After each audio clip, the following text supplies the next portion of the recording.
Good evening and welcome, ladies and gentlemen. We welcome you to today's education based Indiana High School Athletic Association Boys Varsity Baseball. This radio coverage is made possible through audiosportsonline.net. That's ASO, that's Rob Kendall. Rob Kendall, you can find him weekday mornings till noon, 10 a.m. till 12 noon on the robkendallshow.com. That's the Rob Kendall Show.com, weekday mornings, 10 to noon. And you'll enjoy Rob. We'll mention we're here at West Lafayette, Indiana. Going to play baseball here tonight. Got to mention West Lafayette. This is an off campus facility. It looks nice, very nice. They have it mowed straight away, center field, straight away on the infield. And we'll mention around the perimeter, down the left field line and the right field line, 320 feet. In the alleys, left center, 365, right center, 355, and center field, 372. Pretty nice complex right here. They are hospitable, especially here in the press box. They are very kind. I was not so cordial. I showed up and wanted a different side of the press box, and they were going to allow me, and that was very nice, very nice. And we are thankful. We'll talk a little bit about each school. First, we'll mention a little bit about the West Lafayette Red Devils. Red Devil School was founded in 1939. They have a school enrollment of 750. They're in Class 3A, Sectional 23. That sectional will be played at Logansport High School. There are 7 in their sectional. Logansport Berries, Maconaquah Braves, the Northwestern Tigers, the Peru Tigers, Twin Lakes Indians, West Lafayette, the Red Devils, and the Western Panthers. Western Panthers having a tremendous season. They are still unbeaten. They are 9-0 regular season. They're 4-0 in the Hoosier Conference. The principal at West Lafayette High School is Mr. Chad Rogers. The athletic director, he used to be the baseball coach. That is Joel Strode. The assistant AD is Mr. Shane Fry. We'll hope to talk to him during a couple of inning breaks. And the athletic secretary is Robin Beckham. We are very thankful for her patronage and put me in sports with the roster. We'll mention West Lafayette High School is located at 1105 North Grant Street, West Lafayette, Indiana, 47906. You can reach them by telephone by dialing 765 746 0400. On the website, it's West Lafayette Athletics.com. They wear the collars, scarlet and gray. They perform in the Hoosier Athletic Conference. Hoosier Athletic Conference made up of 9 teams, and they are Lafayette Central Catholic, Twin Lakes, Benton Central, Rensselaer Central, West Lafayette, Logansport, Hamilton Heights, Tipton, Western. Head coach for the West Lafayette Red Devils is Coach Mark LeBeau. We'll mention West Lafayette currently 2 wins, 6 losses. They're 0-2 in the Hoosier Conference. They have a 1 win, 3 losses at home. They have 1 win, 3 losses on the road. They have not played a neutral game. Next game on the agenda for West Lafayette, it'll happen tomorrow night. It'll be the same 2 teams. Central Catholic will host tomorrow night, 6 o'clock start time, 22nd. And we'll also mention on Friday, West Lafayette will travel to Covington High School. That'll be a Friday night. It says 5:30 on Max Preps. That's going to be Friday night, the 24th of April. Now we'll mention a little bit about the Lafayette Central Catholic Knights. Central Catholic Knights High School was founded in 1956. They have a school enrollment of 302. They're in Class 2A, Sectional 37. Their sectional will be played at North Montgomery High School. There are 7 in that sectional.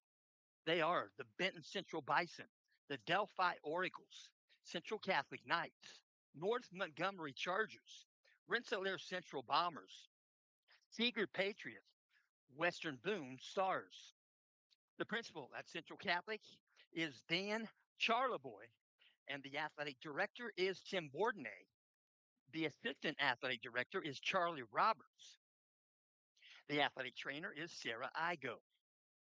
Lafayette Central Catholic High School is located at 2410 South Ninth Street, Lafayette, Indiana 47909. You can reach them by dialing 765 474 2496. On the web, you can find them at lccathletics.com. They wear the collars navy and white. They also perform in the Hoosier Athletic Conference. The Knights are currently 7 wins, 1 loss on the season. They are currently 3-1 in the Hoosier Conference West Division. The Knights at home are 2 wins, no losses. On the away schedule, they're 3 wins, 1 loss. And on neutral setting, they're 2 wins, no losses. The head coach for the Central Catholic Knights is Mr. Tim Bourdonnais. Coach Bourdonnais is a 1987 graduate from Central Catholic High School. And I will mention right here tonight, as you know, it's Central Catholic at West Lafayette tomorrow night. Again, it will be a 6 o'clock start tomorrow night also. And that'll be West Lafayette at Central Catholic High School. So they're getting ready to have a plate meeting. Umpires are here. The infield umpire going to wear the over jacket.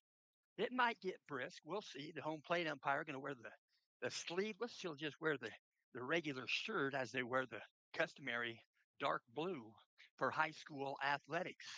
That's in the state of Indiana. We'll mention a little bit about the schedule coming up. First for West Lafayette.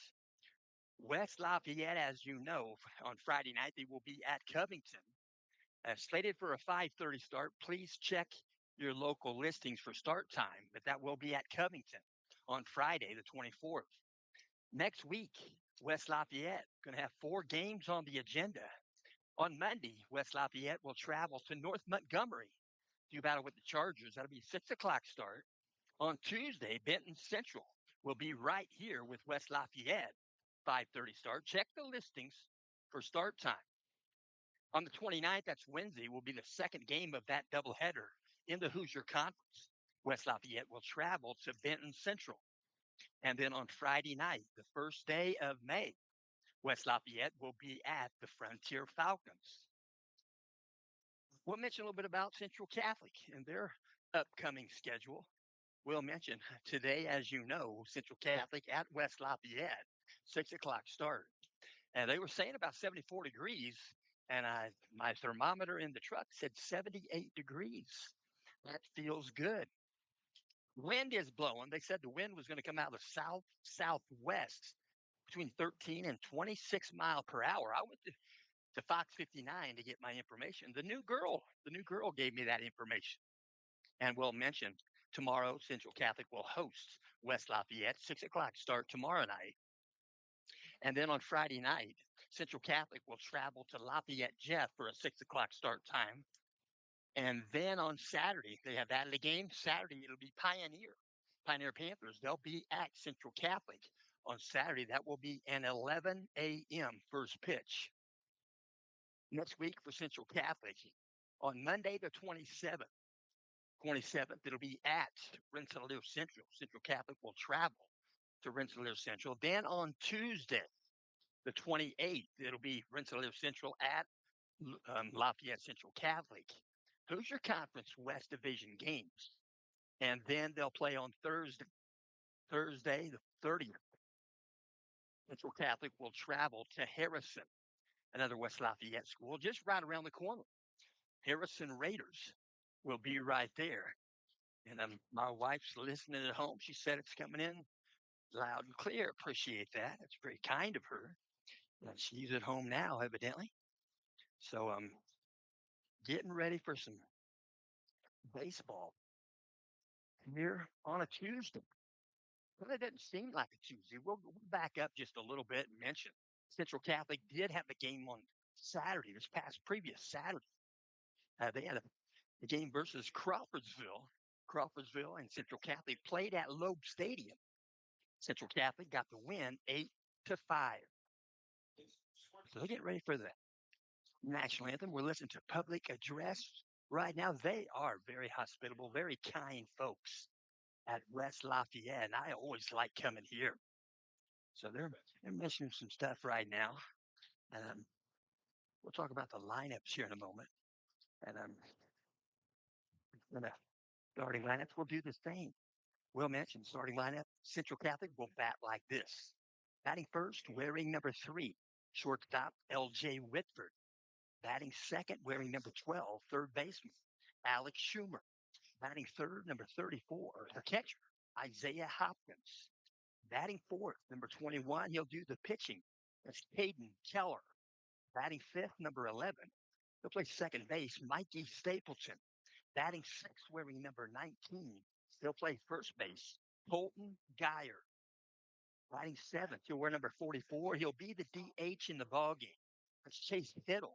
Chase Hiddle will bat in place of defensive player, right fielder, number 31, Vince Telenko. Batting eighth, number 2, center fielder, Coy Gick. And batting ninth, number 41, left fielder, that is Brennan Van Kirk.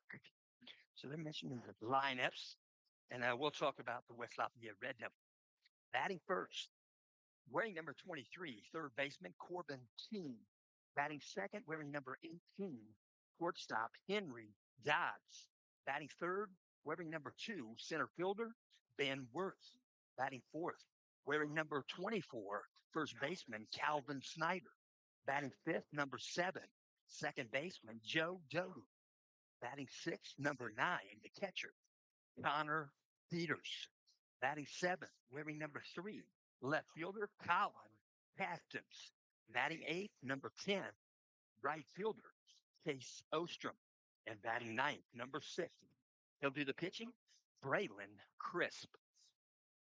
So both teams out on the surface, we're going to stand at attention, and we're going to set this down for our national anthem.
Our national anthem, instrumental, sounded marvelous. And they're getting ready to pitch. We'll mention West Lafayette Red Devils taking the field right now. And public address lets us know 6 o'clock p.m. It's going to be a nice night as the umpires exchange knuckles. And I'm right-handed pitcher on the pitcher's rubber. Today it's going to be number 6, Braylon Crisp. Braylon Crisp is a member of the sophomore class. He's listed as a pitcher and an outfielder. Braylon Crisp will let you know that so far this season he has pitched in a total of 9 innings. He's given up 15 hits, 9 runs. 8 of those runs were earned. This is appearance number 3. He has walked 3 batters. He has struck out 5. He's faced a total of 45 batters. He has thrown a total number of pitches, 164. And he's hit 2 batters along the way. He's going to wind up right now. Working from the windup, get warmed up with his catcher. His catcher is Connor Peters, wears number 9. At first base, number 24, Calvin Snyder. At second base, number 7, Joe Doty. At shortstop, number 18, Henry Dodds. Third base, number 23, Corbin King. In left field, number 3, Colin Castens. In center field, number 2, Ben Worth. And in right field, number 10, Chase Ostrom. So stepping in, first batter in the lineup for the Knights. He'll be the leadoff batter in this game, number 3, L.J. Whitford, as he addresses the umpire. Shakes hands. It's all good. Right-handed batter going to step in. Infield playing straight away. Outfield just the same. The work from the windup. Here comes the first pitch of the ball game. Short hop the glove. It's going to be ball one. One ball, no strikes. Sophomore pitcher, Braylon Crisp. He's bringing the fastball. Braylon Crisp can absolutely bring the fastball. And I'm going to be joined right now by Mr. Bus Driver. Good to see you again. So, second pitch, outside edge, strike called. Count goes 1-1. One ball, one strike. L.J. Whitford, sophomore athlete, just a minor.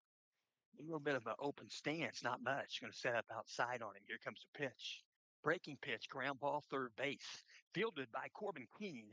He'll throw across the diamond. He'll get the foot out with Calvin Snyder, and there's one out here in the top of the first inning.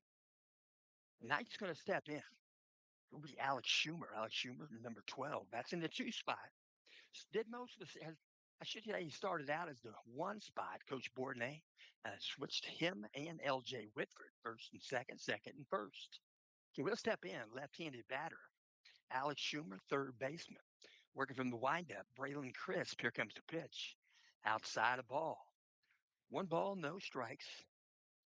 Alex Schumer, a member of the senior class. 5 seniors on the Knights ball team. Working out the windup. Here comes the pitch. High and away. Ball 2. 2 balls, no strikes. Alex Schumer.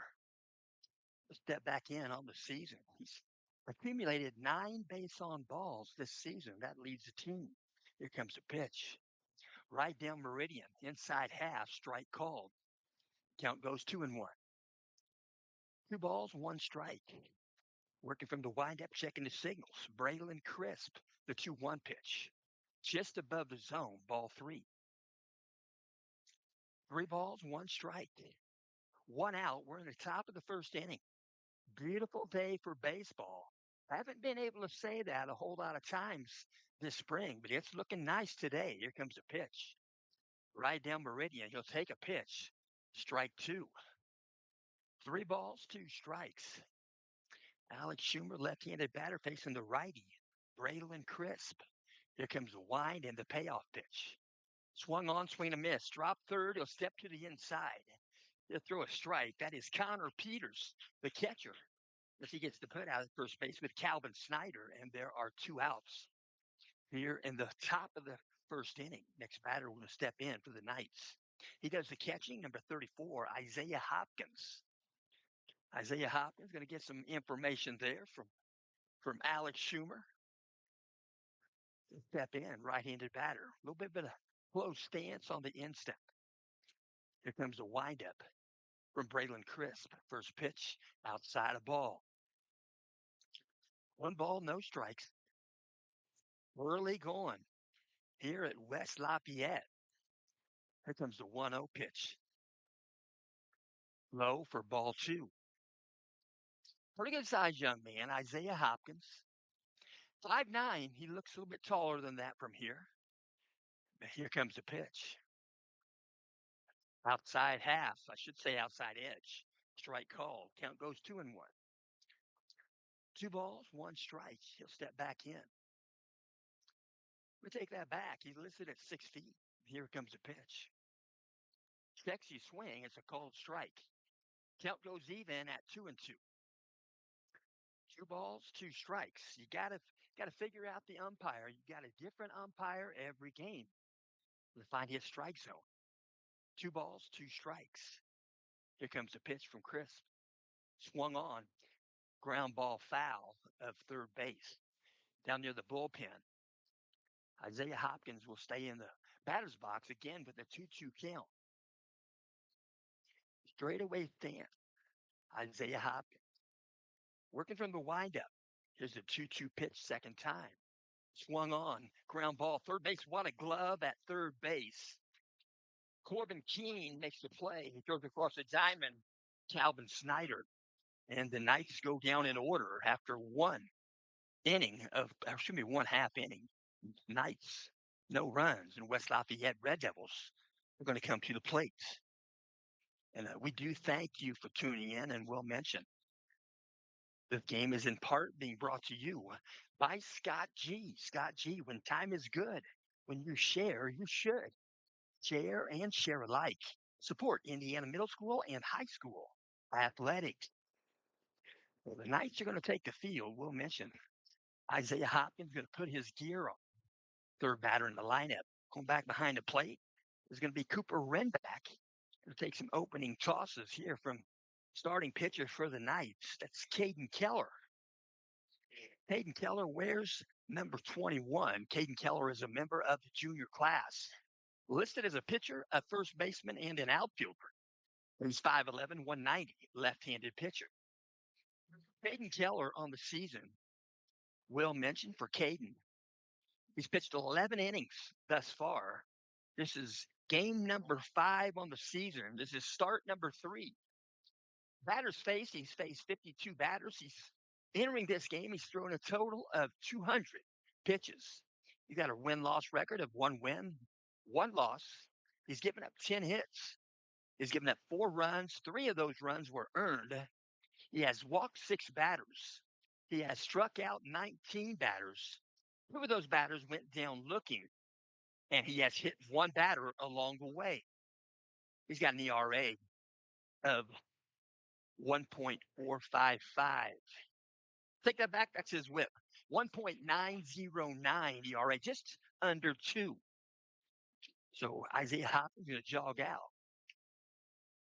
They get knuckles with the gloves right there with Renback. And they're getting ready for the first pitch. Isaiah Hopkins going to take a couple throws here. Home plate umpire going to look over the left shoulder of Hopkins. Going to get loose, kind of loose and used to the strike zone between innings. Nobody on base. That's customary, common occurrence for an umpire behind the plate. You'll look at a couple. Now you'll step aside, and they're going to throw one down to second base. They're going to throw 2 more. So the Knights around the infield, Isaiah Hopkins is the catcher, was number 34. Number 19 at first base, Colton Geyer. Number 11, Mikey Stapleton at second base. Number 3, L.J. Whitford at shortstop. Number 12, Alex Schumer at third base. In left field, number 41, Brennan Van Kirk. In center field, number 2, Coy Gick. And in right field, number 31, Vince Talenko. So the Knights going to put the ball back in the glove of Caden Keller. Now we're going to listen to a Pittsburgh Steelers song. Pittsburgh, that's where the draft is going to happen. Thursday, Friday, and Saturday.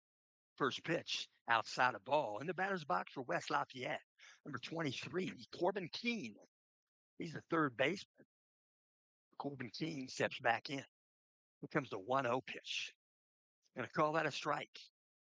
Hope that's not a strike all day, but that's a strike here. 1 ball, 1 strike. Here comes the wind and the pitch. Across the dish there, that was strike 2. We mentioned Caden Keller working that 2 o'clock, I should say 2 o'clock arm slot. Here comes the 1-1-2 pitch. Swing and a miss. So go down swinging. And the wind is going to whip some dirt right there up at first base. So with 1 out, here in the bottom of the first inning, stepping into bat, number 18, Henry Dodd. Shortstop, he'll bat left-handed. Henry Dodd's going to step in. Going to face the lefty, Caden Keller. Working from the stretch. Here comes the pitch. Right across the dish. Strike call. That 2 o'clock arm slot. A little bit of a slant there with that pattern of the baseball. Here comes the 0-1 pitch. Pretty much a mimic carbon copy pitch there. Strike called. Count goes 0-2 to Henry Dodd. Working out a stretch. I guess that is the windup. His sort of the windup swing and miss. He'll go down swinging. There are 2 outs here in the bottom of the first inning. So next batter going to step in for West Lafayette. 3-hitter is number 2. Center fielder Ben Worth, another left-handed batter for the Red Devils.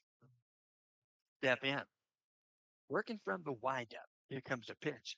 Keller just missed outside ball one. 1 ball, no strikes. Ben Worth. Ben Worth, a member of the senior class. Here comes the pitch. He'll foul this one back to the screen. Count goes 1-1 to Worth. Ben Worth listed as an outfielder, and he does some pitching. Ben Worth. 1 ball, 1 strike. Here's the pitch from Keller. Swung on, ground ball, first base. Going to be fielded by Geyer. He'll step on first. Colton Geyer.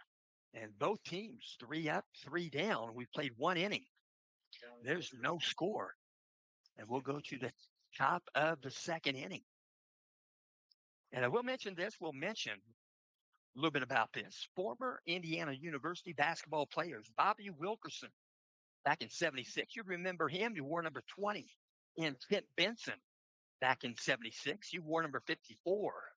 They are working together and blending their efforts to promote the IU 76 team Legacy Initiative, celebrating the 50th anniversary of Indiana University's undefeated basketball season 50 years ago. A truly historic moment. Supporting this campaign helps honor a standard of excellence and keeps that proud legacy alive through events, media, and outreach. They've set up a GoFundMe page. It's totally for the 76 initiative. And if you want to go to gofund.me/B as in Bob, C as in cat, 32, D as in dog, 9, B as in Bob, D as in dog, 8. Again, that's gofund.me/BC32D 9BD8.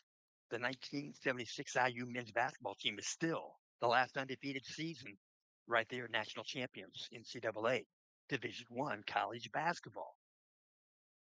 Stepping in for the Knights, Caden Keller, left-handed batter, going to face a right-handed pitcher, Braylon Crisp. First pitch, backdoor curveball, misses outside, ball 1. Left-handed batter's box, Caden Keller doing the pitching today for the Knights. A little bit of an open stance. There comes a wind in the pitch from Crisp. Just above the zone, ball 2. 2 balls, no strikes. Crisp is popping the glove. His catcher, Connor Peters. Peering in, looking at signals. Out of the windup. Here comes the 2-0 pitch to Keller. Swung on, foul ball, out of play. Caden Keller has a smooth swing. Kind of reminds me of a Darryl Strawberry. A lot of folks listening to this game might know, but the players probably don't know Darryl Strawberry. Here comes a 2-1 pitch. Full swing, ground ball, dribbler, right side. And it's picked up in foul territory by Connor Peters. So he evens the count at 2-2. Braylon Crisp and Caden Keller, pitcher, pitching against the pitcher. Here comes a 2-2 pitch from Crisp to Keller. Swung on, swing and a miss. He'll go down swinging. They're going to call it a foul tip in the glove. Nevertheless, he'll go down swinging. And they're 1 out here in the top of the 2nd inning. Next into the plate, 5-hitter. Second baseman tonight, that's number 11, Mikey Stapleton. Right-handed batter facing the righty. Working from the windup. Here's the pitch from Crisp. Outside edge, strike call. No balls, 1 strike. Mikey Stapleton, another senior athlete for the Knights. Here comes the 0-1 pitch. A short hop the glove. Good block there by Connor Peters. Count goes 1-1. So 1 ball, 1 strike. It's a windy day. South-southwest, 26 mile per hour. And that dirt showed it in the 1st inning. Here comes the pitch. Short hops the glove. Connor Peters going to bring up a 2-1 count to Mikey Stapleton.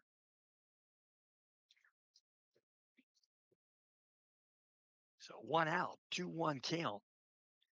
Looking for a first base runner in this ball game. Working out of the windup. Here comes the pitch from Crisp. Breaking pitch finishes above the zone. Ball 3. 3 balls, no strikes. Take that back. 3-1 count. 3-1 count. Stapleton, he's going to go ground ball, third base. Corbin Keene already busy in this game. He'll throw across the diamond. They'll get the put out with Calvin Snyder. And there are 2 outs. So the Knights going to send to the plate 6-hitter, number 19, Colton Geyer. Geyer's playing first base in the ball game. Right-handed batter, he'll step in. A little bit of a close stance there. Colton Geyer. Colton Geyer. Where's number 19? He's a freshman facing the sophomore pitcher. Breaking pitch in there for a strike. No balls, 1 strike. Colton Geyer, right-handed batter. He's the righty relief pitcher. Swing and a miss. Healthy cut. Count goes 0-2 to Geyer. Colton Geyer, as I mentioned, he's a freshman. 6'4", 185. Looking from the windup. Here comes the 0-2 pitch. Swung on, foul ball, back to the screen. So he'll stay in that box once again with an 0-2 count. He'll step in. Here and then, look at the signal. Here comes the 0-2 pitch from Crisp. Outside of ball. Checked his swing. They're going to say he did not swing. They checked with a position umpire. And it's a 1-2 count. 1 ball, 2 strikes. Peering in, looking at the signal. Out of the windup, the 1-2 pitch to Geyer. Swung on, ground ball, foul out in front of the Knights dugout. Knights occupying the third base dugout in tonight's game. As you know, West Lafayette occupying the first base dugout. Good to see you, Mr. Shane. So he'll step back in. 1 ball, 2 strikes. Working from the windup. Here comes the wind and the pitch. Swung on. Shortstop. Tried to backhand it. It's a low hop, and it's going to go into left field. It's going to be a base hit.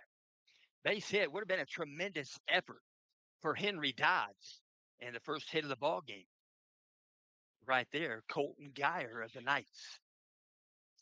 The Knights have a runner on base with 2 outs. We're in the top of the second inning. Next batter going to step in. Number 44, Chase Hiddle. He's a DH in the ball game. He's batting in place of defensive player right fielder, number 31, Vince Telenko. Right-handed batter's box. Working from the stretch. Pickoff move, not bad for a first effort. Probably B+, maybe an A- move from Crisp. So modest lead there at first base by Geyer. Right-handed batter Hiddle. Pitch comes in. Outside half. Strike called. So no balls, 1 strike. Knights have 1 on base. First hit in the ball game. Colton Geyer, freshman. And some dirt going to fly around. The umpires probably give leeway if they wanted a timeout. Here comes the pitch. Going to be a ground ball, shortstop. Going to be fielded there. He'll throw across the diamond and get the put out. That's Henry Dodds to Calvin Snyder. So short to first, and the Knights are out of the inning. They leave 1 on base after 1 complete 1.5, we should say. Knights 0. West Lafayette going to bat the bottom of the second inning. And we're going to have a conversation right here with a pretty good guy, Shane Fry. We're going to take this down. But Shane Fry, I appreciate you being here. You don't know how much. Hey, thanks for having me. Beautiful day for a baseball game. Very much so. Hey, I want to talk about you. You're getting ready to start your 14th season. You've got a winning percentage of 78.8. And I tell you what, I'm going to go back to when you went to Lakeland High School. You graduated in 97. That means you played in 96, 95, 94, 93, right? Yes, sir. In 96, when you were a senior, you were 10-1. What was your position? Quarterback, safety, kicker, punter. I think I came off the field on kick return. Was it? That sounds like a Rich Gannon type of guy.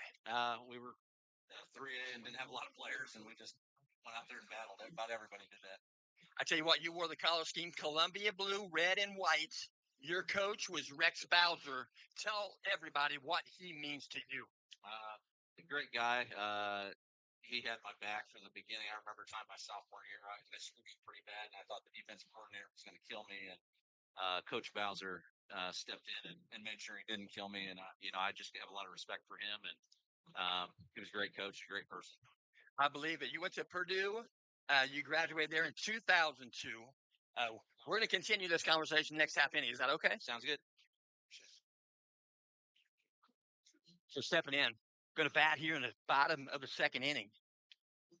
Getting ready to bat in the bottom of the second inning. Number 24 for West Lafayette. Number 24, Calvin Snyder, first baseman. So they probably had to adjust the earpiece again. Communication from dugout to catcher is a one-way communication. Here comes a pitch. Foul ball, right side, out of play. Pretty smooth swing right there. Number 24, Calvin Snyder. Right-handed batter will step back in. Left-handed pitcher, Caden Keller. Here comes the wind and the pitch. Above the zone, well above the zone, ball one. One ball, one strike. Number 24, the four-hitter, Calvin Snyder. He plays first base. He has been busy so far. Outside of ball, going to get off the glove of Isaiah. Count goes 2-1. 2 balls, 1 strike. Game moving right along. Pitchers duo so far. Or duel, I should say, outside of ball. Count goes 3-1. Just as I say that. So right-handed batter. Step back in. For 24, Calvin Snyder, a member of the sophomore class. Pitch comes inside, ball 4. That 2 o'clock arm slot just right across the plate. And I should say inside the ball. And next batter going to call a timeout right now. Coach Borden going to walk out, talk with his infield. He'll talk with him right now. And we'll ask him, Mr. Shane Fry, your wife coaching softball. She had a game last night with Western. How'd that go? It was a really good game. They're a solid program. I think they beat us, I don't know how many times in a row, but it was a close game last night. Western's baseball team 9-0 right now, 4-0 in the division. I didn't realize that, but they perennial baseball and softball powers in our conference and in the state. They got good squads. Coach Barry, say what you'd wonder if he's a football coach or a baseball coach. Yeah, I know Coach a little bit, and he's done a tremendous job with their baseball program. Pretty good. Hey, I'm going to go back and Nate Andrews. I got his name down here. Lakeland Lakers. Some of your biggest time foes when you were at Lakeland was Northwood, Tippecanoe Valley, and Northwood, and then Nate Andrews. What a guy. Yeah, what a guy. I know him real well, friends with him. I played against him in high school. Tremendous football player, even better wrestler. Won a state championship in wrestling. Great guy. Northwood's a great program. I'm glad to see him back there taking it over. Man, there's a mystique about that place, and I think we never beat them when I was there. And senior year, you mentioned 10-1. That was a sectional championship against Northwood. I think they were number 1, and we were like number 3, and they got us. So I respect them, but some rough memories of them beating us. Some memories with Nate Andrews. He was 5 years at LaPel, and he went 2 years at Western. I interviewed him a couple times at Western. His biggest want to was to go back to Northwood, coach where his dad used to coach. Yeah, absolutely. I know him, and I know his brother real well. His brother's a head coach, Trevor at Dayton, who one of our better players from 2 years ago is playing at Dayton. Great family, great guys, and they do a tremendous job with what they do. Shane, I got to mention, I mentioned this a lot. 2009, Marshall Overland was the head coach. He ran the table, 15-0. You were an assistant coach, quarterback coach. You had Lancaster. What's his first name? Matt Lancaster, yeah. And he's standing right down here now. Actually, you're off on that, though. Matt he graduated, his senior year was in 08 football season. Our quarterback in 09 was Daniel Wadika, who led our team and ended up being Mr. Football after that season, which that doesn't happen very often in a 3A school. We have pitching change right now. now I get warm up. He throws gas. And I'm say what I'm going to go ahead and mention. In 2018, 9 years later, Coach Shane Fry and his group of guys in 2018, you ran the table and you got a state championship versus the same team, Evansville Memorial. That was a crazy season. I don't know if we realized at the time, but how many things matched up from 09 to 18, like who we played in the playoffs. In 09, we expected Chittard to beat Memorial, but Memorial won, and then we beat Memorial. 18, same thing. We expected Chittard to win. Memorial beat Chittard like 42-3 in the semi-state. And so we were like, oh my gosh, these guys are really, really good, but we found a way. And, what a coincidence that we play the same team twice in a row in the state championship. It was Fort Wayne Lures. I was at that game. It was a mud. Sure was. That was, we were down 14-0 at half, and so glad that we were able to gut it out and win that game because I felt like we were the better team. But those field conditions, that was tough, and our guys didn't complain at all. They put their head down and just went to work and did what we could, and we came back and scored 27 unanswered in the second half and beat them 27-13. So it was a great game. I'll always remember that one. Okay. So Tatum Adriano going to be the pitcher. We'll mention a little bit about Tatum. Tatum on the season, he's got 3 innings under his belt. This is game appearance number 5. He's faced 13 batters. He's thrown a total of 52 pitches. He's given up 1 hit. He's given up 3 runs. 2 of those runs were earned. He has walked 2 batters. He has struck out 4. One of those batters went down looking, and he's hit 1 batter along the way. And then there's a conversation out near the pitcher's rubber. They're getting ready for some baseball. And then next batter going to be stepping in here in a moment. It's going for the West Lafayette. It's going to be the 5-hitter, number 7, Joe Doty. Joe Doty, the second baseman. 1 aboard for West Lafayette. Pitching change here in the bottom of the 2nd inning. No score on the scoreboard.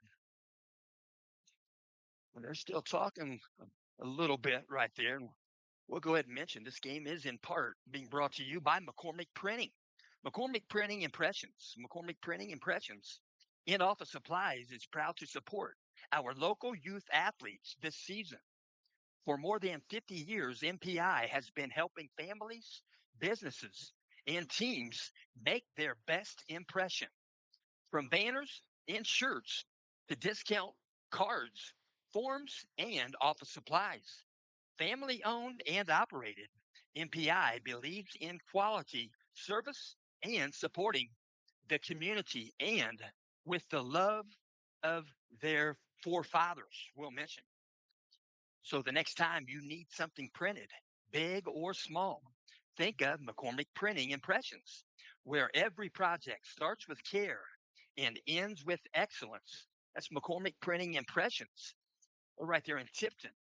You can dial them up at 765 675 9556. And we'll also mention bringing this contest to you is Robin's Nest. So they're going to send out to center field. It's going to be Caden Keller. He might have changed the glove. Caden Keller is going to go out to right field. He'll stay in the lineup. Caden Keller will continue to bat in the 4 spot. They're going to bring in from right field Vince Talenko. Talenko, number 31. Keep in mind, he is an original starter. So they're getting ready to step in now. Right-handed batter, Joe Doty. Nobody out. Bottom of the 2nd inning. Runner at first base, Calvin Snyder. Looking out of the out of stretch. Now it's set position. Tatum Adriano. Right-handed pitcher. Here's the delivery. Low and outside, ball 1. 1 ball, no strikes. Beautiful day, beautiful couple of teams. They get together annually, twice a season. We'll see them tomorrow night. They'll both be there at Gordon Lemming Field. Working out a stretch, now the set. Adriano in the batter's box, Joe Doty. Here comes the 1-0 pitch from Adriano. Outside of ball. Ball's going to get loose. Off the glove of Isaiah Hopkins, and he'll take second base. So Calvin Snyder jogs into second base, runner in scoring position for West Lafayette. That dirt's still moving around just a little bit. Windy day. Step back in, right-handed batter, Joe Doty. 2-0 count to Doty. Out of stretch. Now the set. He'll check second base. He'll check again. Here comes the 2-0 pitch. Swung on. He'll pop it up. It's going to go to right field. Might land. We'll see. And it is going to land a fair ball down the right field line, pretty much in no man's land. It's going to be a base hit for Joe Doty. He's at first base. Take that back. He goes over to second base on the throw. And moving over to third base is Calvin Snyder. 2 aboard. Nobody out. West Lafayette. So check and signal. Third base coach. That's Mark LeBeau, third base coach for West Lafayette. Right-handed batter, Connor Peters, does the catching. Out of set position. Adriano, here's the pitch. Swung on. You're going to fight one off. It'll go foul ball by the Knights dugout. 0-1 count to Peters. Peters, pretty good sized guy. Maybe he plays on the football team. Shane Fry says, yes, he does. Sure does. So working out a stretch, now the set position. Here comes the pitch. Breaking pitch, misses inside. Ball 1. 1 ball, 1 strike. They'll check the wristband. They'll go with the digits. They'll go with the digits rather than the actual signal. Out of set position. Here comes the 1-1 pitch. Nope, going to be time called. Left-handed batter's box. Hard to concentrate very long when you're getting ready to face an 85-mile-an-hour fastball. Time granted. He stepped back in. 1-1 count. Out of set position. He'll check third base. Here's the pitch from Adriano. Outside edge, strike called. 1-2 count. 6-hitter, number 9, Connor Peters. Peters going to choke up just a bit off that knob. Peering in, looking at signals, out of stretch. Now the set. He'll check third base. He'll check second base. Here comes the 1-2 pitch. Swung on, foul ball. He'll fight it off. Staying in that batter's box, that's Connor Peters, the catcher. 1-2 count again. Right-handed batter, straightaway stance. Maybe just a little bit on the instep, open stance. Out of set position. He'll check third base. Adriano, here's the 1-2 pitch. Fight another one off. He'll foul it. Right side, out of play. Again, a 1-2 count, third time. To number 9, Connor Peters. Runners at second and third base for West Lafayette. Nobody out. We're in the bottom of the second inning. There's no score as of yet. Stepping back in, Connor Peters. Peering in, looking at signals. Tatum, Adriano. Out of set, he'll check third base. Here comes the 1-2 again. Swung on, he'll foul another one. Fouls another one out of play. Back in MLB days, good while back, the record for foul balls in one at-bat was 14. That's a lot of foul balls. He fouled them off here. Back when I was at Hamilton Heights in the booth doing the PA, we'd count how many foul balls a guy hit after getting 2 strikes. Out of set position. Here comes the 1-2 pitch. Swung on, going to be a shot for between first and second base. Be a base hit, going to go into right field. Hayden Keller has to go back and pick up the baseball. 2 runs come in to score. And Connor Peters has a 2 base, 2 RBI base hit to right field. So, with 1 runner on base, Connor Peters at first base, stepping into bat, 7-hitter. Number 3, Colin Castens, the left fielder. So they're going to go with a pinch runner. They go with a courtesy runner, actually, at first base for Connor Peters. So Alex Schumer at third base in on the grass, going to look to field a bunt. We'll see. Out of set. Adriano, here's a pitch. He's going to put a bunt down. Foul ball right side. So, no balls, one strike. And they were trying to move the runner. And then we'll double check here. So, checking the wristband. See if the bunt is still on. Still in on the grass at third base is Alex Schumer. The middle infielders, pretty much regular depth. Out of set, Adriano. Here comes a pickoff move at first. And they're going to say he stepped off the back. Everything's good. Fakes the throw to first base. So right-handed batter. Colin Caston to step off the back again, take a throw to first base. He's getting dirty at first base, but he's been safe twice. No throw. Out of set. Adriano. Check first over the shoulder. Here's the pitch. He squared the bunt, pulled the bat back. It's a ball outside. Count goes 1-1. 1 ball, 1 strike.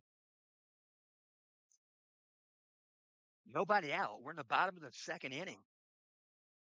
Red Devils have 2 runs in. Out of set, Adriano. Here comes the pitch. Thought about a bunt again outside, pulled the bat back. Colin Castons, a 2-1 count. 2 balls, 1 strike. Nobody out. Playing a little bit shallow, not so much in right field is Caden Keller. Out of set position. Tatum Adriano. Here comes the pitch. Square to bunt. He's going to wave at that one. It was an effort. Going to call it a strike. He came up empty. 2 balls, 2 strikes. 1 aboard at first base. Red Devils batting in the bottom of the second inning. 2 runs in. Working from the stretch. Now the set. Tatum Adriano. Here comes the pitch. It's a long set. Here's the pitch. Upstairs for a ball. Count goes full to Castons. 3 balls, 2 strikes. Runner at first. You'll check the wristband again. It's Colin Castons, the left fielder, batting for the Red Devils. Out of set. Tatum Adriano. Here comes the 3-2 pitch. High outside, ball 4. So they got 2 on base. First and second base. So they'll move the runner. Runners at first and second base. Stepping in for the Red Devils is going to be the 8 hitter, number 10, Chase Ostrom. Ostrom plays right field. So runners at first and second, right-handed batter. Ostrom, right-handed pitcher. Tatum Adriano out of set. Checks second base. Here comes the pitch. He's going to square the bunt. Tries to offer for the bunt. Came up empty. Strike 1. So another right-handed batter, Chase Ostrom. Signals accepted. Step in. Working from the stretch. Got the signal from catcher Isaiah Hopkins. Out of set. He'll check second again. Here's the pitch. He's going to square the bunt. He puts a bunt down. High pitch. They'll go to second, try to get the force out. They will. They'll get the force at second on a fielder's choice from Ostrom. And they'll move the runner from second to third base. So the courtesy runner is at third base presently.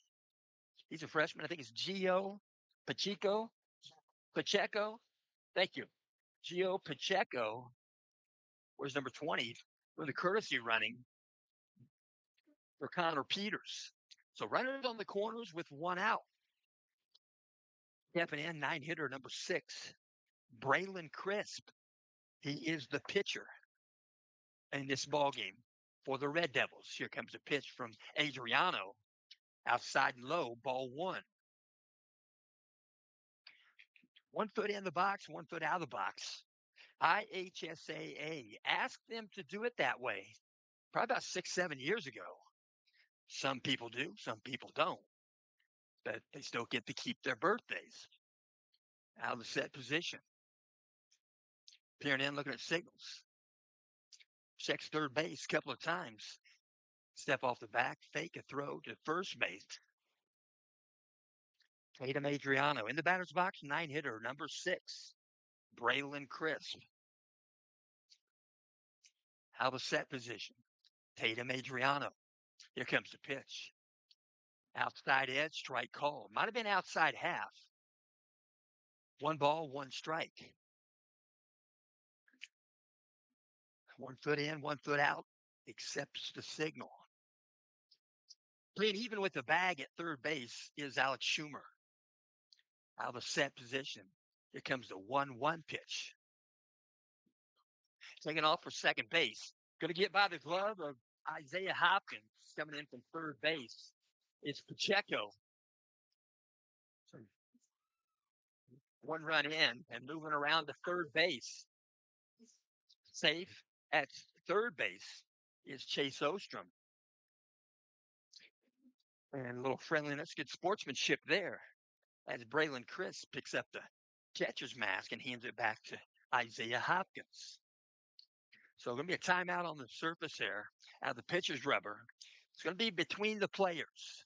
Players having a little conversation. 3 runs in for the Red Devils here in the bottom of the second inning. Still 1 out. Stepping in, right-handed batter. The first batter in the lineup for West Lafayette, that's Corbin Keene. Corbin Keene wears number 23. He's played in all 8 games. There's going to be a timeout called by Coach Bourdonnais. He's going to walk out, talk with Tatum Adriano. We're going to talk also there with a couple of them. Right there is Alex Schumer. And I will mention this game is also in part being brought to you by Indiana Beach Amusement and Water Park. You can find them on the web at indianabeach.com as Sarah Igo, athletic trainer for the Knights, jogs out. Going to check on Tatum Adriano. Looks to be minor. We'll hope so. And Indiana Beach, Monticello, Indiana. They have season passes available for this season, $77.99. Indiana Beach, they have exciting roller coasters, boat rides. You can spend a day at the water park. They have over 50 rides and attractions. And yes, there is more than corn in Indiana. That's Indiana Beach celebrating their 100th anniversary. Indiana Beach, they have Parkside Lodging on Lake Shafer, and Indiana Beach, they have KOA Campgrounds. They're located at Indiana Beach. It's 5224 East Indiana Beach Boulevard, Monticello, Indiana, 47960. You can dial them by telephone by dialing 574-583-4141. Again, that's 574-583-4141. Indiana Beach, Monticello. So Tatum Adriano wants to throw one. He wants a little practice throw here after being attended to mildly by Sarah Igo, athletic trainer for the Knights. Fastball right across the plate. Ready to go. Runner at third base is Chase Ostrom for the Red Devils. There's 1 out. 2-1 count on the batter. That is the 9-hitter, Braylon Crisp. Braylon Crisp going to check the wristband. And again on the lip of the grass at third base is Alex Schumer. Working out a set position. Checks third base. Here comes the 2-1 pitch. High for ball 3. 3 balls, 1 strike. Runner at third base. A little bit of a crooked lead there. A little bit of the grass. Peering in, looking at signals. Tatum Adriano. Out of set position. Checks at third base. Here's a 3-1 pitch. Inside half, knee high, called strike. Count goes full. Full count, Braylon Crisp. Pitcher facing the pitcher. Braylon Crisp, a member of the sophomore class, out of set position. Here comes the 3-2 pitch from Adriano. That's going to be a hit by pitch. Hit by pitch, he'll jog to first base. And as mentioned, something you don't want is to get hit with ball four. So two aboard, first and third base. Infield umpire checks on Chris. He says, okay, I'm okay, ready to go. So we're going to see Corbin Keene. Now he will step in. He's the one hitter. Corbin Keene on the season. He's played in all 8 games. He's got 30 plate appearances, 23 at bats. He's batting .261, .414 on base percentage. Open stance, getting a good look at the baseball. Out of set. Adriano, here's the pitch. Breaking pitch in there for a strike. No balls, 1 strike. Corbin Keene, right-handed batter's box. He's got 6 hits on the season. 5 with singles. He has 1 double. He has scored 5 runs, and he has 5 RBI. Out of set. Here comes the 0-1 pitch. There'll be a timeout call. He'll step out. Long time to concentrate. Hard to do. He calls time. Granted, he steps back in. Out of set position, Adriano. Thought about putting a bunt down, and they got a piece of it. It was a strike. So taking second base anyway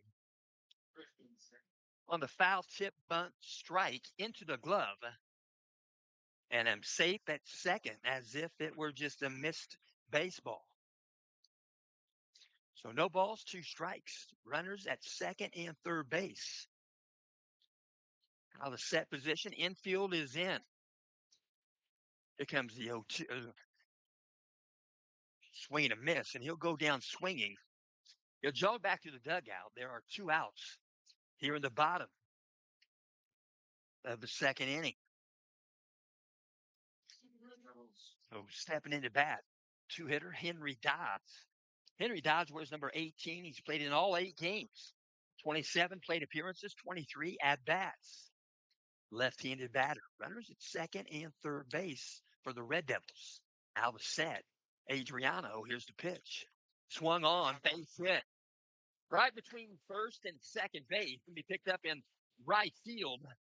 That's Caden Keller. And 2 runs come in to score. Base hit. 2 RBI off the bat of Henry Dodd. So 5 runs in here in the bottom of the second inning. Home plate umpire going to ask a question. He wants a protector there for the catcher. So somebody's going to jog down with the glove and make sure the ball don't hit the catcher. That's pretty good eyesight by the home plate umpire. Left-handed batter. Stepping in, Ben Worth. Where's number 2? He's a senior. Runner at first base. Here comes the pitch. Breaking pitch. He'll take it the other way. He'll go to left field. Brennan Van Kirk makes the catch. So the Knights get out of the inning. West Lafayette come up with 5 runs in the bottom of the second inning. And we'll mention after 2 complete, West Lafayette 5, Central Catholic 0. And they're going to bat here in the top of the third inning. And we're going to finish this up a little bit right here with Coach Shane Fry. Coach Fry, I got to mention, 13 years you were a physical education teacher. This year, you became the assistant athletic director. How are you liking that, sir? I still do teach in the morning, 2 classes, and then in the athletic office all afternoon. It's a lot of fun. It's something that I always wanted to do. I like it in the assistant role because that allows me to still coach. So it's perfect. That sounds good. Hey, I noticed when I turned in here to come to this complex, I turned on LaGrange. LaGrange happens to be the name of the city. And tell us about that city. Yeah, so that's where I'm from. I think the housing condition here, every single street is a county in Indiana. So it just happens to be the main one. The baseball field is LaGrange. I've always noticed that's pretty cool. That is pretty cool. I thank you for your time, and you never turned me down for an interview. I appreciate you. Oh, one more thing I was going to mention: notable alumni. When you look up on the website for West Lafayette, they have some notable alumni that I've never heard of, but they need a George Karloftis name in there. Yeah, I'm sure that's coming pretty soon. He's obviously a big deal, and maybe they'll wait until he retires or something, but it'll be up there. Thank you. Because Knight's going to step in. The bat here in the top of the third inning. McCoy Dick. Here comes the first pitch from Crisp. It is Shane Fry, Coach Shane Fry. He's an assistant athletic director now at West Lafayette. What a gentleman. Here comes the wind and the pitch from Crisp. Swung on, you go to right field. It's going to land a foul ball. And they'll let that go. They'll pick that one up out of the dugout. Coy Dick, you're going to step back in. No ball, 2 strike. Right-handed batter. Coy Dick back in the 8th spot. Center fielder for the night. A lot of baseball yet to be played here in this ball game. Red Devils come up with 5 in the second inning. We're going to have the windup. Here comes the pitch from Crisp. Swung on, swing and miss. They're going to say cleaned it. It was not a short hop, so no drop, 3rd strike. There's 1 out here in the top of the 3rd inning. So we're going to see the 9-hitter step in for the night. Number 41, Brennan Van Kirk. Right-handed batter's box. Van Kirk made the catch that ended the bottom of the 2nd inning right there in the left field. Here comes the wind and the pitch. Outside a ball. 1 ball, no strike. Sun's coming out again. Sun is nice. A big-time asset for us on Earth. Going to be a shot as they get to left field. Going to back up the left fielder. He's going to get a beat on it. And the catch is made by Colin Castens in left field. There are 2 outs. The next batter going to step in. We're going to see the leadoff batter in this game. Number 3, the 1-hitter. Shortstop, L.J. Whitford. L.J. Whitford. He went 1 for 3 on Saturday. He's played in all 8 games. He's batting .304. Now the windup. Crisp, here's the pitch. Breaking pitch misses just outside. 1 ball, no strike. L.J. Whitford. 32 plate appearances, 23 at-bats. Here comes the pitch. Outside half, strike called. Now it goes 1-1 to Whitford. Whitford, a sophomore athlete. .469 on base percentage. Here comes the pitch. Good cut, swing and miss. Count goes 1-2. 1 ball, 2 strikes. L.J. Whitford. He's got 7 hits, 5 are singles, 1 double, no triples, and he has 1 home run at Riverton Park. Here comes the pitch. Ground ball, shortstop. Nope, will be fielded by third base. Corbin Keene, you throw across the diamond and get the put out with Calvin Snyder. And there are 3 outs here in the top of the 3rd inning. After 2.5, West Lafayette 5. Lafayette Central Catholic 0. And again, we'll mention this game is in parts being brought to you by Camino and Company. Camino and Company, we welcome you and your patronage at Camino and Company, the mobile flower shop and wedding studio based in downtown Noblesville. You'll find Camino and Company on the north side of the courthouse square at 876 Logan Street.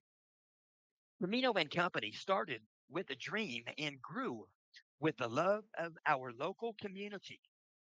That same love for stories and celebrations now lives in Camino Coffee. Your coffee with a story. Every cup is inspired by our founder's grandpa's 1984 El Camino SS. That's where Camino and Company gets its name from. Our coffee is locally roasted by our friends at Noble Coffee and Tea. Each cup carries a little piece of our journey, along with our community. and our belief that coffee always comes with a story. So, regardless if it's morning, afternoon, or at any moment you need to pause, your cup is just a click away. You can order Camino Coffee today. You can order it at CaminoCoffee.com. Again, that's CaminoCoffee.com. You'll be glad you did. That's Camino Coffee, Noblesville. So they throw one down at second base. Isaiah Hopkins is jog out. We're going to talk briefly with Tatum Adriano. The next batter going to step in for the Red Devils. Going to be number 24, the four-hitter, Calvin Snyder. Calvin Snyder, first guy to get on base with a base hit in this ball game. Calvin Snyder, he's played in all 8 games, 27 plate appearances, 26 at bats entering today's game. Breaking pitch in there for a strike. Righty facing a righty. Good breaking pitch there from Adriano. Working from the windup, peering in over the glove. Here comes the wind. Here comes the 0-1 pitch. Breaking pitch misses just above the zone. The fastball, ball one. 1 ball, 1 strike. Calvin Snyder. He plays first base for the Red Devils. Here's the pitch. Swung on. He'll foul this one back out of play. Straight back. Count goes 1-2 to Snyder. Snyder has 10 hits. He leads the team entering today's ball game with 10 hits. He has 11 at the moment, including this game. Here comes the wind. Here comes the 1-2 pitch. Swung on, ground ball up the middle. Good dive play there. He stopped the baseball, hoping he's okay. That's L.J. Whitford. He kept the ball from going into center field. He dove for it right behind second base, back at the lip of the grass. He stopped the baseball, had no way of making a throw to first. So a second hit in the ballgame for Calvin Snyder. So stepping in, going to be the 5-hitter, number 7, Joe Doty. Joe Doty in 8 games, 27 plate appearances, 20 at bat, out of the set. Tatum Adriano looks at first. Here's the pitch. Swung on, ground ball. L.J. Whitford, shortstop. They get the put out at second base, and they're going to say they got him at first. So a double play ball, 6-4-3. Credit that L.J. Whitford to flip it. Mikey Stapleton over to Colton Geyer. And the Knights erase the base runner. So with 2 outs, nobody on board. Next batter going to step in. Be number 9, Connor Peters. He got himself aboard last time up. He's a 6-hitter, Connor Peters. He's played in all 8 games, 23 plate appearances, 22 at bat. First pitch to Peters. Outside edge, strike called. Fastball, count goes 0-1 to Peters. Peters batting 227, 261 on base. He's got 5 hits. He's got 4 singles and a double. Here comes the pitch. Foul one out of play, right side. Pretty quick bat, right through the zone. Connor Peters goes down the count 0-2. There are 2 out. Bottom of the 3rd inning. It's a 5-run ball game. Red Devils got 5 in the bottom of the 2nd. Here comes the wind and the pitch. Breaking pitch upstairs. Ball 1. Connor Peters going to step back in. He scored a run. He's got 5 RBI. He's reached on air once and by fielder's choice once. Here comes the pitch. Swung on, ground ball. Third base, Alex Schumer fields it. They'll throw to first. They'll get the put out with Colton Geyer. And the Knights are out of the inning. So no runs for West Lafayette in the bottom of the 3rd. After 3 completes, West Lafayette 5, Central Catholic 0. We'll go to the top of the 4th inning. And again, we'll mention this game is in part being brought to you by the ultimate Kentucky getaway. If you're looking for the ultimate Kentucky getaway, escape to a one-of-a-kind retreat in the heart of the Kentucky Bourbon Trail, where rolling hills, world-famous distilleries, and unforgettable memories await. Welcome to your private 6-bedroom estate set on 7 scenic acres of peaceful countryside. Spend your days exploring legendary bourbon stops, Then come home to unwind in the hot tub under the stars. Challenge friends to a game of pool on the billiards table. Practice your golf swing right there on the putting green, or relax by the fire pit as night sets in. And when it's time to wind down your private movie theater, the room is waiting. Whether it's a bourbon weekend, family gathering, or group getaway, there's space. There's something for everyone. There are no crowds, no stress, just comfort, connection, and a true spirit of Kentucky. For questions or direct bookings, text 317 442 7513. Again, that's 317 442 7513. They do all the bookings through Airbnb. It's VRBO. And you'll have a great time at the ultimate Kentucky getaway. They're going to throw the ball around the diamond, put it back in the glove. Pitcher Braylon Crisp stepping in for the Knights, two-hitter number 12, Alex Schumer plays third base. Alex Schumer going to step in. He went 1 for 3, got an RBI on Saturday right there versus Crawfordsville. First pitch comes in, strike called. Right below the kneecaps, 0-1 count to Schumer. Schumer has also played all 8 games, 32 plate appearances, 21 at bat. He'll take a swing and a foul ball out of play left side. No balls, 2 strikes to Schumer. He got a batting average of 429, 613 on base percentage. Here comes the 0-2 pitch from Crisp. Outside of ball. 1 ball, 2 strikes.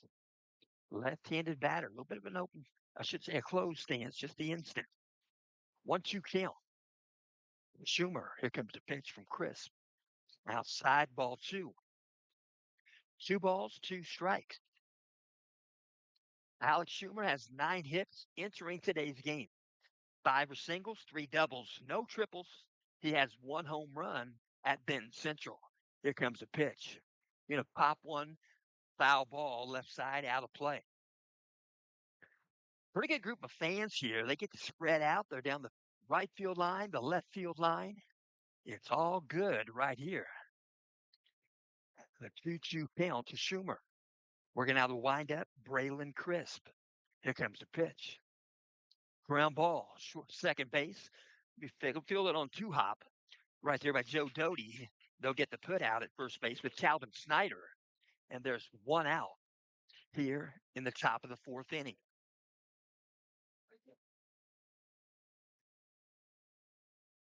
Take that.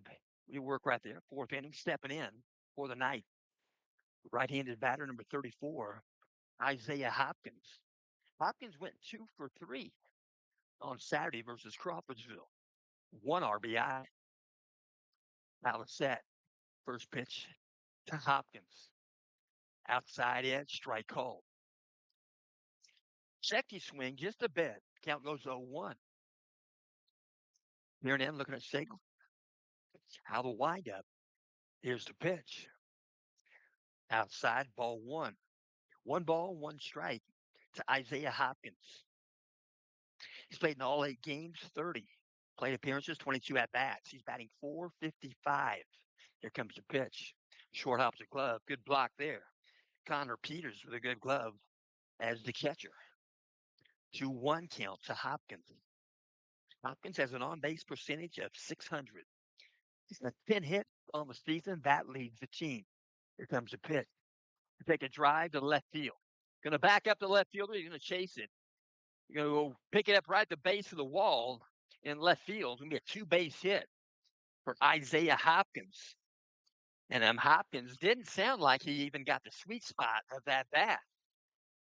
But he got the top portion of that bat. He'll jog off, and we'll see Colton Minnick right there at second base as the courtesy runner. So 2-base, and he'll put the gear on.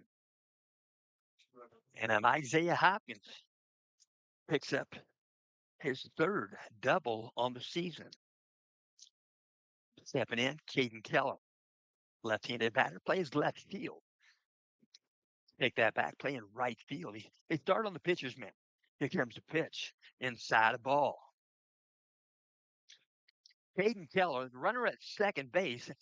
Colton Minnie, 1 out, top of the 4th inning. Here and in, looking at single. Out of stretch, now the set. He'll check second base. Check it again. Here comes the 1-0 pitch. Top of the zone, strike called. 1 ball, 1 strike. Caden Keller, working right there. 8 games under his belt, 22 plate appearances, 20 at bat. How is that? Checks second base a couple of times. Here's the pitch. Gonna be a ground ball up the middle. Gonna be fielded there by Joe Doty. They'll throw to first base. They'll get the out at first. They'll move Colton Minnick from second to third base. So with 2 outs, Knights are going to send to the plate number 11, Mikey Stapleton. Mikey Stapleton, right-handed batter, senior class member. He drew a walk and scored a run on Saturday versus Crawfordsville. 8 games under his belt, 29 plate appearances, 24 at bat. Batting .375. Here comes the pitch. Breaking pitch. Might have been a cutter. Strike called. No balls, 1 strike. Mikey Stapleton, on base percentage of .464. He got 9 hits on the season. Alvis Here's the pitch. Just above the zone. Ball 1. 1 ball, 1 strike to Stapleton. 9 hits, 6 are singles, 2 are doubles. He has 1 triple. And so does Gus Stanberg. Alvis Here comes a 1-1 pitch from Braylon Chris, maybe. Here comes a pitch. Long set. Swing and miss.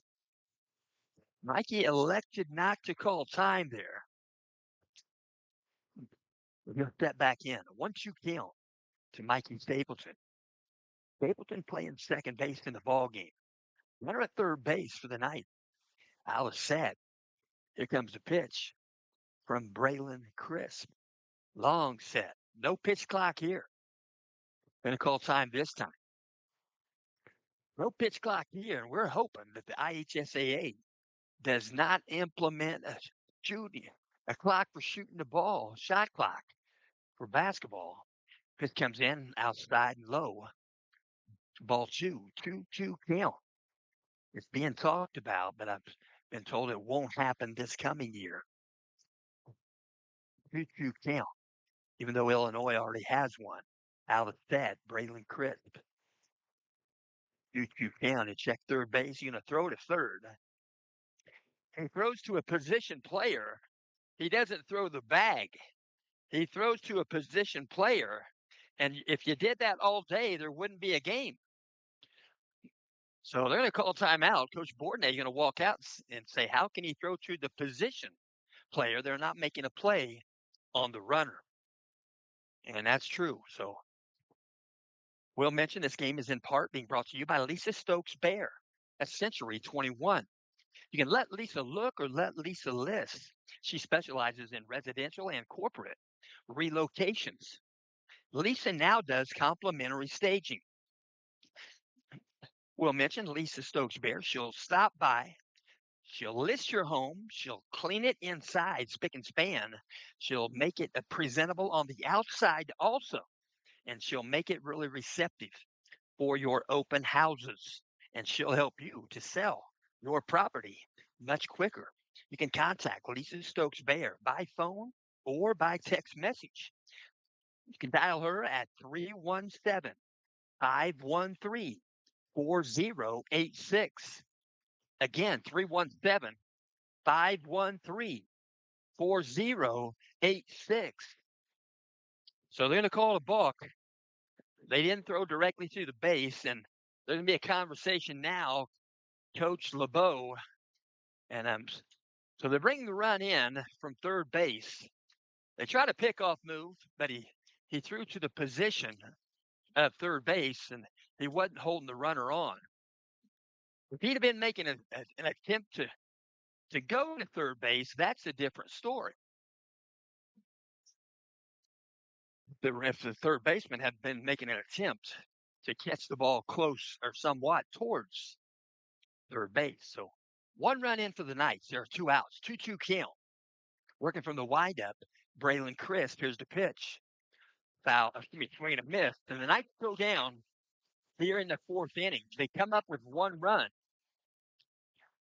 And after 3.5, West Lafayette 5, Central Catholic 1.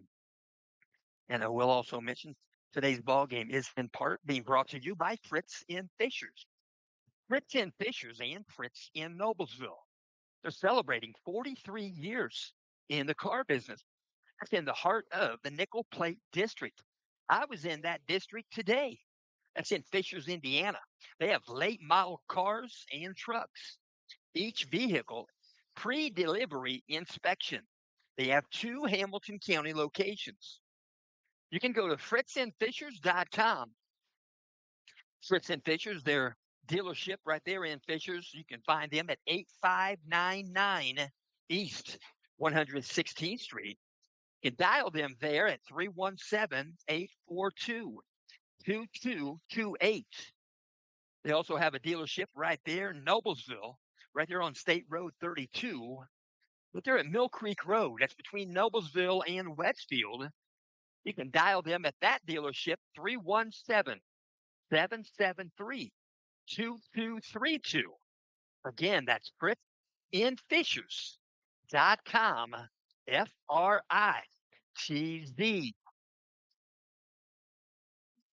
Put the ball back in the glove. Tatum Adriano. Bottom of the fourth inning. Stepping in, going to bat for the Red Devils. Here's number 3, Colin Caston.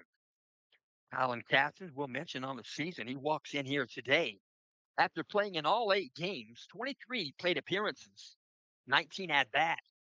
He's got an on-base percentage of .273. He has scored 3 runs. He has 1 RBI. He's been left on base 8 times. Here comes the wind and the pitch from Adriano. Swung on, ground ball. Shortstop, L.J. Whitford tries to glove it. Pops off the glove, and he recovers off the surface and makes a strike throw to first base and does just get Colton Geyer right there at first to make the catch. So Caston's pretty much cheated out of a good base hit there, but L.J. Whitford says no. So they're going to work right there, trying to reattach that that speaker. It's Isaiah Hopkins. I'm not sure it didn't fall off again. So working from the windup. Take Ostrom, the batter. Here comes the pitch. Breaking pitch, swing and a miss. Chase Ostrom, where's number 10? Chase Ostrom, a member of the sophomore class. Here comes the wind and the pitch from Adriano outside of ball. 1-1 count to Ostrom. Ostrom was in the 8th spot. He's played in all 8 games, 17 plate appearances, 17 at-bats. He's got 2 hits. Here comes the pitch. Tries to check his swing and then call it a strike. Home plate umpire called it from home plate. Count goes 1-2. Looking from the windup, Tatum Adriano. Here comes a 1-2 pitch. Outside. Short hops a glove. It's stopped there by Isaiah Hopkins. Count goes even at 2-2. 2 balls, 2 strikes. Open stance. Right-handed batter. Chase Ostrom. Here comes a 2-2 pitch. Low. Short hops a glove. Couldn't clean that one. Going to bring up ball 3. 3-2 count. And on deck right there. I should say in the hole. In the hole batter picking up the loose balls behind the home plate.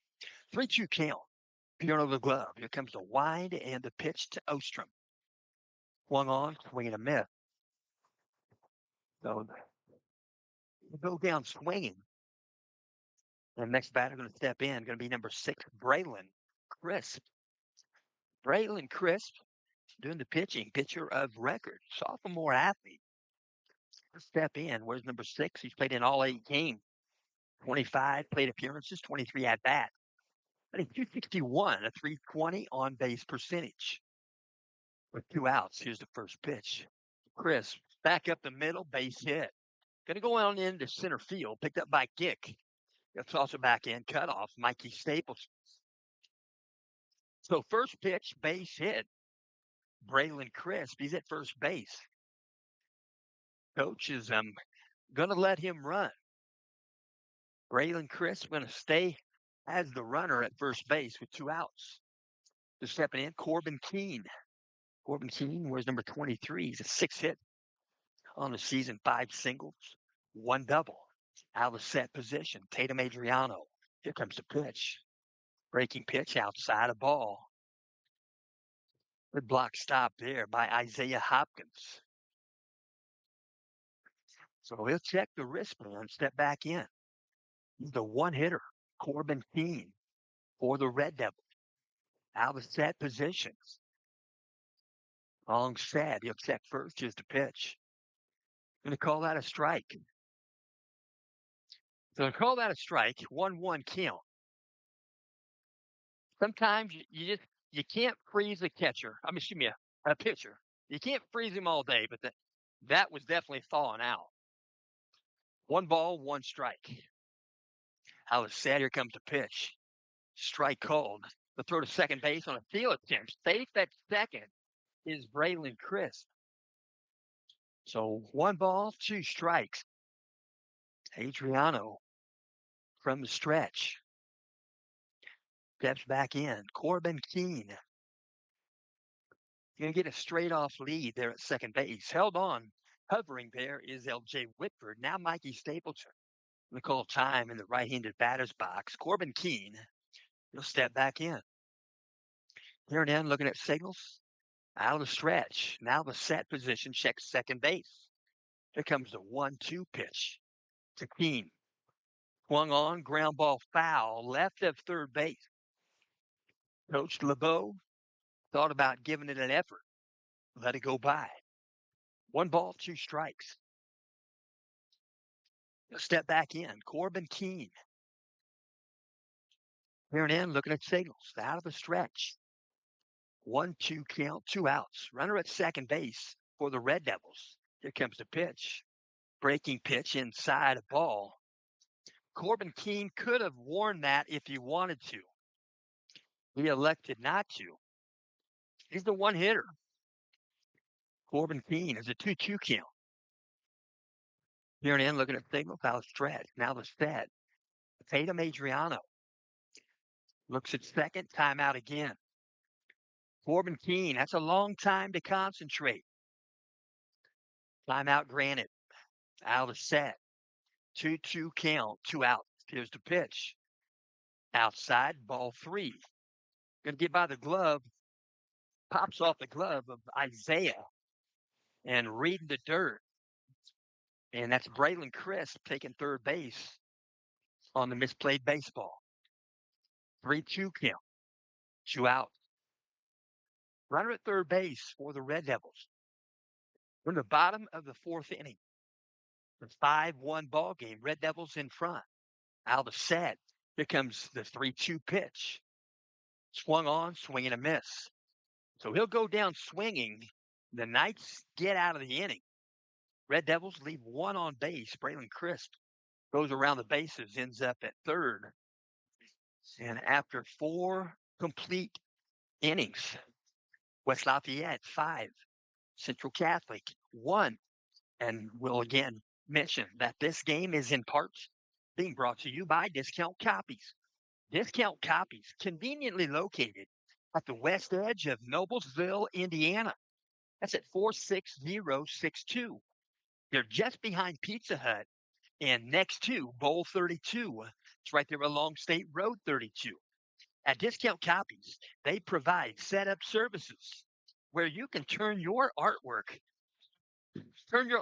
into things such as note cards, notepads, prints, and calendars. And it's never too early to think about personalized Christmas cards. They've got posters and oversized printing also available. And if you're planning a wedding, they can print all of your necessary needs. You can reach Discount Copies by phone. That's 317 773 8783. Again, that number is 317 773 8783. Or you can email them, Discount Copies, that's plural, then the number 96 at gmail.com. Discount Copies 96 at gmail.com. Give them a call. I tell you what, they are good. They're conscientious. They'll help you. If you got a wedding coming up, that's the place to go. If you want to save some dough, they work feverishly. And as been a mom started the business. Daughter's working there now, and they're doing a fine job. So stepping in for the Knights, number 19, Colton Geyer. Colton Geyer bats in the sixth spot. Right-handed batter, Geyer steps in. He's played in 4 games, 11 plate appearances, 10 at-bats. First pitch from Crisp here in the top of the 5th, low for ball 1. So number 19, Colton Geyer, he's batting 400, and even 400 in that right-handed batter's box. Just a freshman, 455 on base percentage. He's got 4 hits, 1 a single, 3 doubles. Here comes a pitch. Healthy cut, swing and a miss. Count goes 1-1. 1 ball, 1 strike. Colton Geyer, right-handed batter's box. Here in the top of the 5th, here comes a pitch from Crisp. Outside the ball. 2 balls, 1 strike.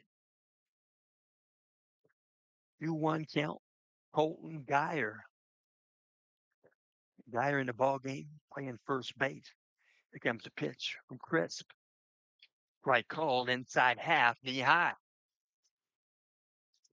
2 balls, 2 strikes. Outfield playing straight away. Infield, regular depth. Here comes the 2-2 pitch to Geyer. Breaking pitch finished high, ball 3. 3 balls, 2 strikes. Geyer, first batter for the Knights. Here in the top of the 5th inning. Looking from the windup. Here comes the 3-2 pitch. Outside ball 4, going to get by the glove of Connor Peters. Geyer going to go to first base on ball 4. Knights have some activity down the left field line, the bullpen area. So 1 runner aboard. Colton Geyer at first base. Stepping in, the 7-hitter, number 44, Chase Hiddle. Chase Hiddle is the DH in the ballgame for the Knights. Looking from the stretch. Now the set. Right-handed pitcher, right-handed batter. Swung on, base hit. Between short and third base, line shot, got to the grass, rolled on into left field, picked up there by Colin Castens. And the Knights have 2 aboard with nobody out here in the top of the 5th.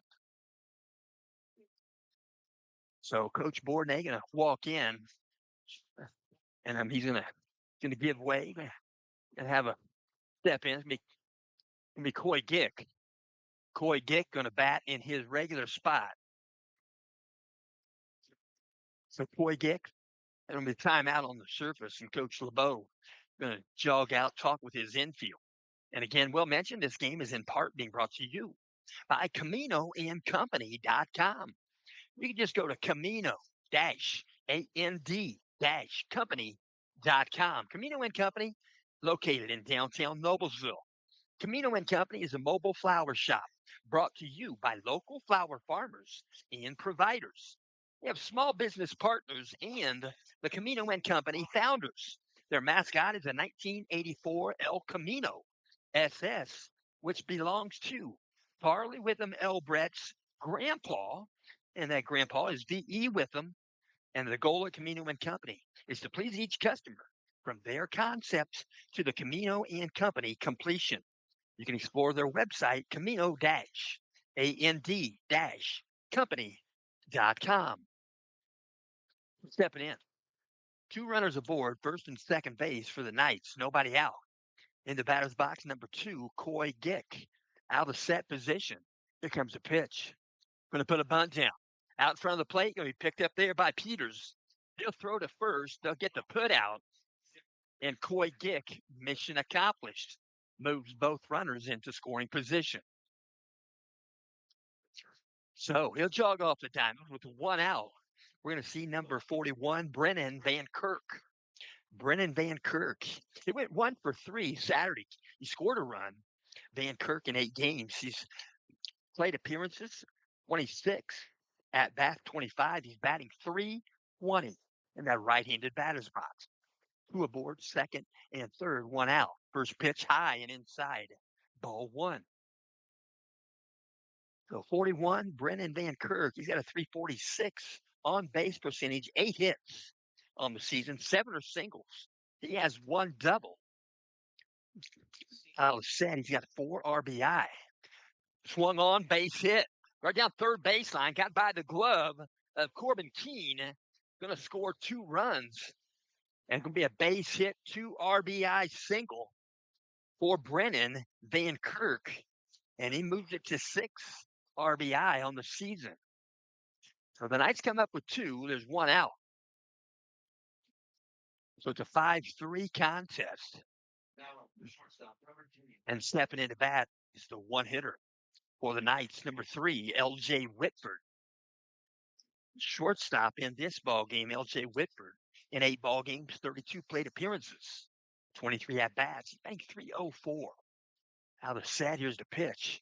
Low for ball 1. Right-handed batter, L.J. Whitford, 1 foot in, 1 foot out. Several signals given by Coach Bourdonnais at third base. Out of set, here's the pitch. Above the zone, ball 2. 2 balls, no strikes. L.J. Whitford has 7 hits entering this game. As mentioned, 5 are singles, 1 double, and he has the 1 home run. Working out a stretch, checks first base. Now the set position. Here comes a 2-0 pitch. Inside a ball. Count goes 3-0. 3 balls, no strikes. Whitford hitting those cleats with that bat. Steel cleats on. If you put a ding on that bat is no good. Careful. Out of set position. Here comes a 3-0 count. Right in there for a strike. 3 balls, 1 strike.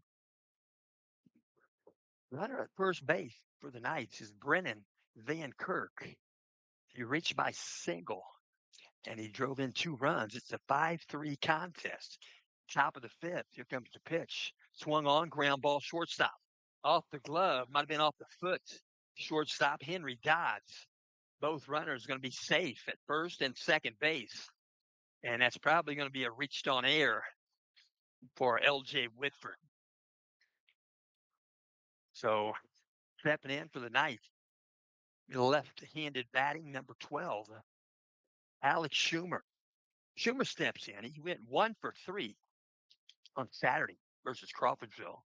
Timeout on the diamond. Coach LeBeau going to jog out. You're going to talk with Braylon Crisp and his infield. They did have some activity down the right field line.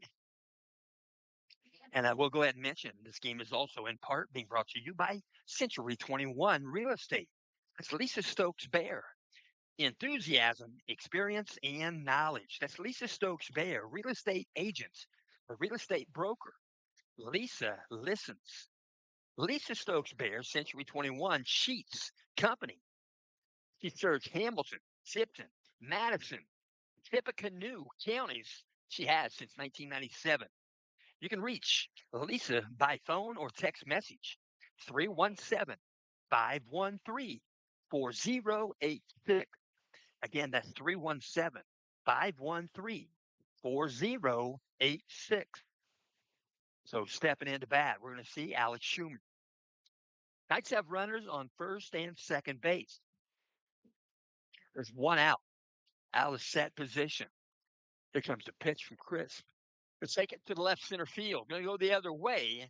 Going to give it a good run. It's going to get the gap. It's going to bounce a couple times. Picked up by left fielder Colin Castens. And the Knights are going to score 1 run on the 2-base hit by Alex Schumer.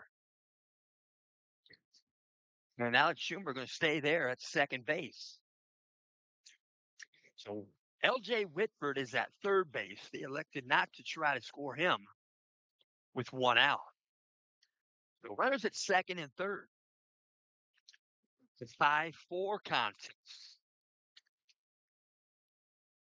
And they're going to make a pitching change here in the top of the fifth inning. We're going to listen to a little bit of Don't Stop Believin'. Don't Stop Believin'. That is the best song going in the nation. Even for the elementary kids, they know the words to this song. But it's a good one. I just miss Steve Perry. Kind of wish he'd have stayed in there. But he lost his passion, is what he said. We'll mention this game is in part being brought to you by Fritz and Fishers. Fritz and Fishers. You can hit a home run with a car from Fritz and Fishers. Fritz is knocking it out of the park with great deals this summer. So slide on in and get a deal. You will be safe for sure at fritzandfishers.com. That's fritzandfishers.com. FRITZ. So they're making a pitching change. We're going back with another right-handed pitcher for West Lafayette. So getting some warm-up tosses is Paxton Mills. Paxton Mills is a member of the junior class. As mentioned, wears number 21. And thus far this season, he's thrown 5 in the third innings. He's got an ERA of 1.31. He's only given up one hit. He's given up 2 runs. One of those runs were earned. This is appearance number 3. He has walked 8 batters. He has struck out 6. He's committed 1 balk. He's hit 1 pitcher along the way. 1 batter, I should say, along the way. And he has faced 26 batters. He's thrown a total of 101 pitches. I get this information from Max Preps. It's not all 100% accurate, but it's a good way to go for people to know. And I don't mention anything derogatory about any kids, any players.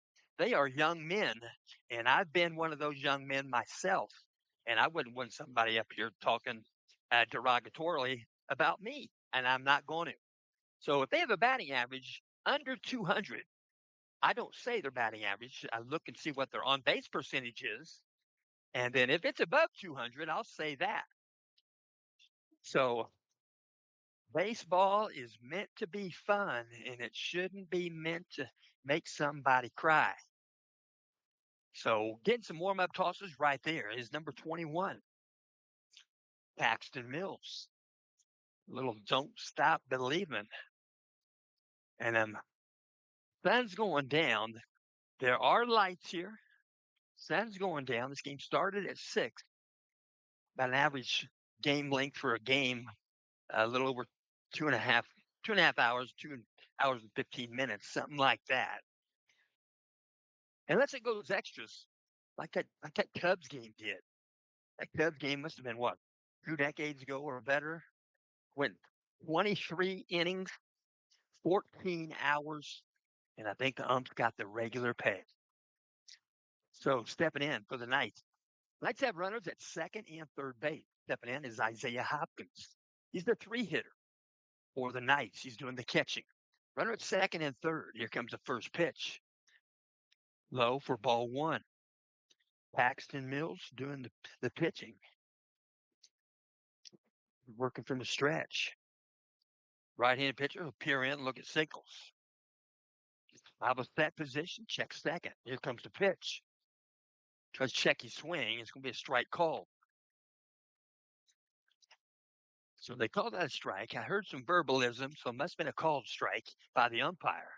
He would have made no noise if it was just a pitch taken for a strike. Here comes the pitch. Outside of ball. So 2 balls, 1 strike. Right-handed batter, Isaiah Hopkins. Hopkins batting .455 in that right-handed box. Pitch comes in, low and outside. Ball 3. 3 balls, 1 strike. On deck for the ninth is Caden Keller. Peering in, looking at signals. Paxton Mill. Here comes the pitch. Swung on, swing and a miss. Count goes full. There's one out. Knights have runners at second and third base. The 5-4 ball game. Red Devils got 5 runs in the bottom of the second inning. Peering in, looking at signals, out of the stretch. Now the set. Time called, right-handed batter's box. And Isaiah Hopkins is going to step back in. 3-2 count, 1 out. Top of the 5th. Knights have 3 runs in. Take that back. Yeah, 3 runs in here in the 5th. Pitch comes in low, below the kneecaps. Ball 4. So they're going to go with a courtesy runner at first base. And jogging off the diamond, Isaiah Hopkins. We're going to see Colton Minnick back out as the courtesy run. Colton Minnick. And then stepping into bat, we're going to see number 21, Caden Keller. So 3 on board for the ninth. Home plate umpire going to get that miniature stenographer's pad out, make his adjustments on the playing cards right there, the game cards, and he'll put it back in his pocket above his heart. So home plate umpire, you hope that he's getting double duty, double pay, but he's probably not, because they probably switch places. If these 2 umpires work together, they take turns, plate base, and they seem to have done a pretty good job. So bases loaded for the Knights, 1 out. Caden Keller, the batter.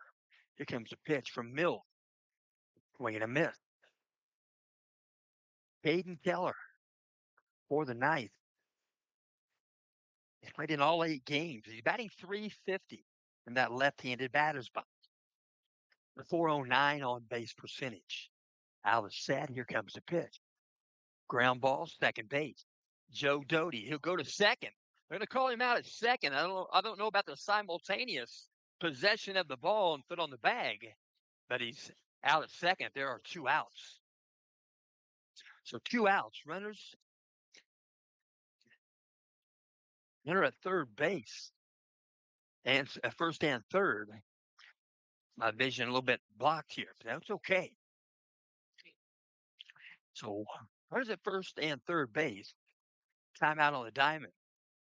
Connor Peters going to go out, talk with Paxton Mills, the pitcher. So run comes in to score. It can be an RBI, fielder's choice, off the bat of Caden Keller. So it's a 5-5 ball game here in the top of the 5th. So 2 outs. Out of set. Here's a pitch from Mills. Short hops a glove. Nice block by Connor Peters. 1 ball, no strikes. In the batter's box for the Knights. Number 11, Mikey Stapleton. 9 hits on the season. 6 singles, 2 doubles, 1 triple. Out of set position. Paxton Mills. Pitch comes in high, a ball. 2 balls, no strikes to Stapleton. Stapleton has 7 RBI on the season. Looking out of stretch. Peering in, looking at singles, checks first base. Out of stretch.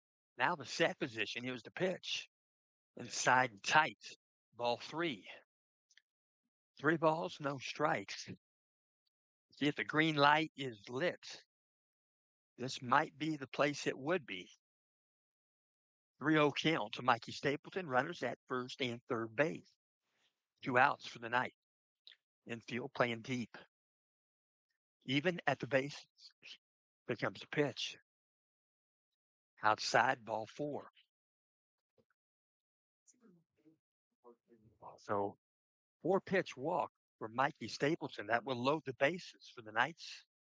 Knights have 2 outs here in the top of the 5th. Knights have 4 runs in here in the 5th. It's a tie ball game at 5. Stepping into bat, Colton Geyer. Going to work from the windup. Paxton Mill. Here and in, looking at signal from Connor Peters. Here comes the wind. First pitch to Geyer. Swung on, foul ball, right side, out of play. The Colton Geyer, member of the freshman class, he went 2 for 3 on Saturday versus Crawfordsville. He got an RBI. Working out his wind up. Here comes the 0-1 pitch. Outside of ball. 1-1 count to Geyer. This is loaded. 2 outs. Up of the 5th inning. Here in, looking at signal. Out of the windup, he'll check the bases. Here comes the wind and the 1-1 pitch. Outside, should say low. Good block there by Connor Peters. He'll ask for a new baseball. A different one. Dirt in the seams. That seems to be the reason for MLB and AAA. They get rid of a lot of baseballs. So 2-1 count to Colton Geyer. We're going to have to stretch this time. Out of the set, Paxton Mills, here's the pitch. Ground ball back to Paxton. He'll glove it, he'll throw to home, they'll step on the bag, and the force out is recorded. So force out at home plate. The Knights end up with 4 runs in the top of the 5th. So we'll go to the bottom of the 5th inning. West Lafayette going to bat. It's a 5-5 ball game. And I will also mention tonight's ball game. But first, I'm going to mention a little bit about this. This is interesting. We'll talk about the top 10 in the nation. Top 10 in the nation. This was updated on the 16th of April. Number 1, Tom Bell, Texas, 29-0, and they got 1 tie. Number 2, Orange Lutheran out of California. They're 14-3. Number 3, Venice. They're out of Florida, 25-1. Number 4, Barbie, Louisiana, 33-1. Number 5, Cal Allen, Texas, 25-2. Number 6, Norco, California, 17-2. Number 7, Trinity, that's out of Kentucky. They're also 17-2. Number 8, that's at Harvard, Westlake, that is California, 16-4. Number 9, Canterbury, they're in Florida, 21-3. And number 10, the Bennett School, they're from Texas, 26-4. And the national batting leader, I got the top 3 here. We'll try to talk about the first in lines. Number 1 in the nation, he's a senior, has played in 12 games, batting .837, 52 plate appearances, 43 at-bats. He has scored 33 runs. He has 17 RBI. He's got 36 hits in 12 games. 21 are singles, 9 doubles, 2 triples, and 4 home runs. He's got 15 home runs so far in his high school career. He's from Peyton, Colorado. He's 6'4", 215. He plays baseball, wears number 11. Track and field. Basketball wears number 11, and football wears number 23. Quite an athlete. Bryce Love is a senior. Stepping in, first batter. Bottom of the 5th inning. Tatum Adriano, first pitch. Pitch comes in, strike called. In the batter's box for West Lafayette is number 18, Henry Dodds. He plays a shortstop position for the Red Devils. Lights are on their way on. Here comes a pitch from Tatum Adriano, outside of ball. 1 ball, 1 strike. Henry Dodds wears number 18. He's played in all 8 games. He's batting .261. He's got a .370 on-base percentage. Here comes a pitch. Swung on, back up the middle. Going to be gloved there by the shortstop, L.J. Whitford. And a good stretch at first base by Colton Geyer. And there's 1 out here in the bottom of the 5th inning. The batter going to step in for West Lafayette. Going to be the 3-hitter, number 2, Ben Worth. Ben Worth, the center fielder. He bats left. He's also played in all 8 games, 27 plate appearances, 25 at-bats. At 4 hits, 2 are singles, 2 are doubles. Here comes the wind and the pitch from Adriano. Backdoor curveball in there for a strike. Might have been a slider, not a lot of break there. Count goes 0-1 to Ben Worth. Here and then, looking at signals, out of the windup. Here comes the pitch. Outside of ball. One ball, one strike. Ben Worth steps back in, left-handed batter. Bats in the 3 spot. Working from the windup. Tatum Adriano. Here comes the 1-1 pitch. Back to a curveball. Foul ball. Left side back against the screen.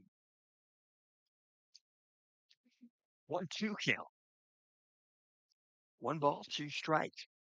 Working from the windup, peering over the glove, getting a signal from Hopkins. He'll set up a little bit outside. Here's the 1-2 pitch, and it's well outside, ball 2. 2-2 count. 2 balls, 2 strikes, 1 out. Bottom of the 5th inning. Regular depth. Middle infielder back on the lip of the grass. Here comes a wind and the pitch from Adriano, swinging a miss.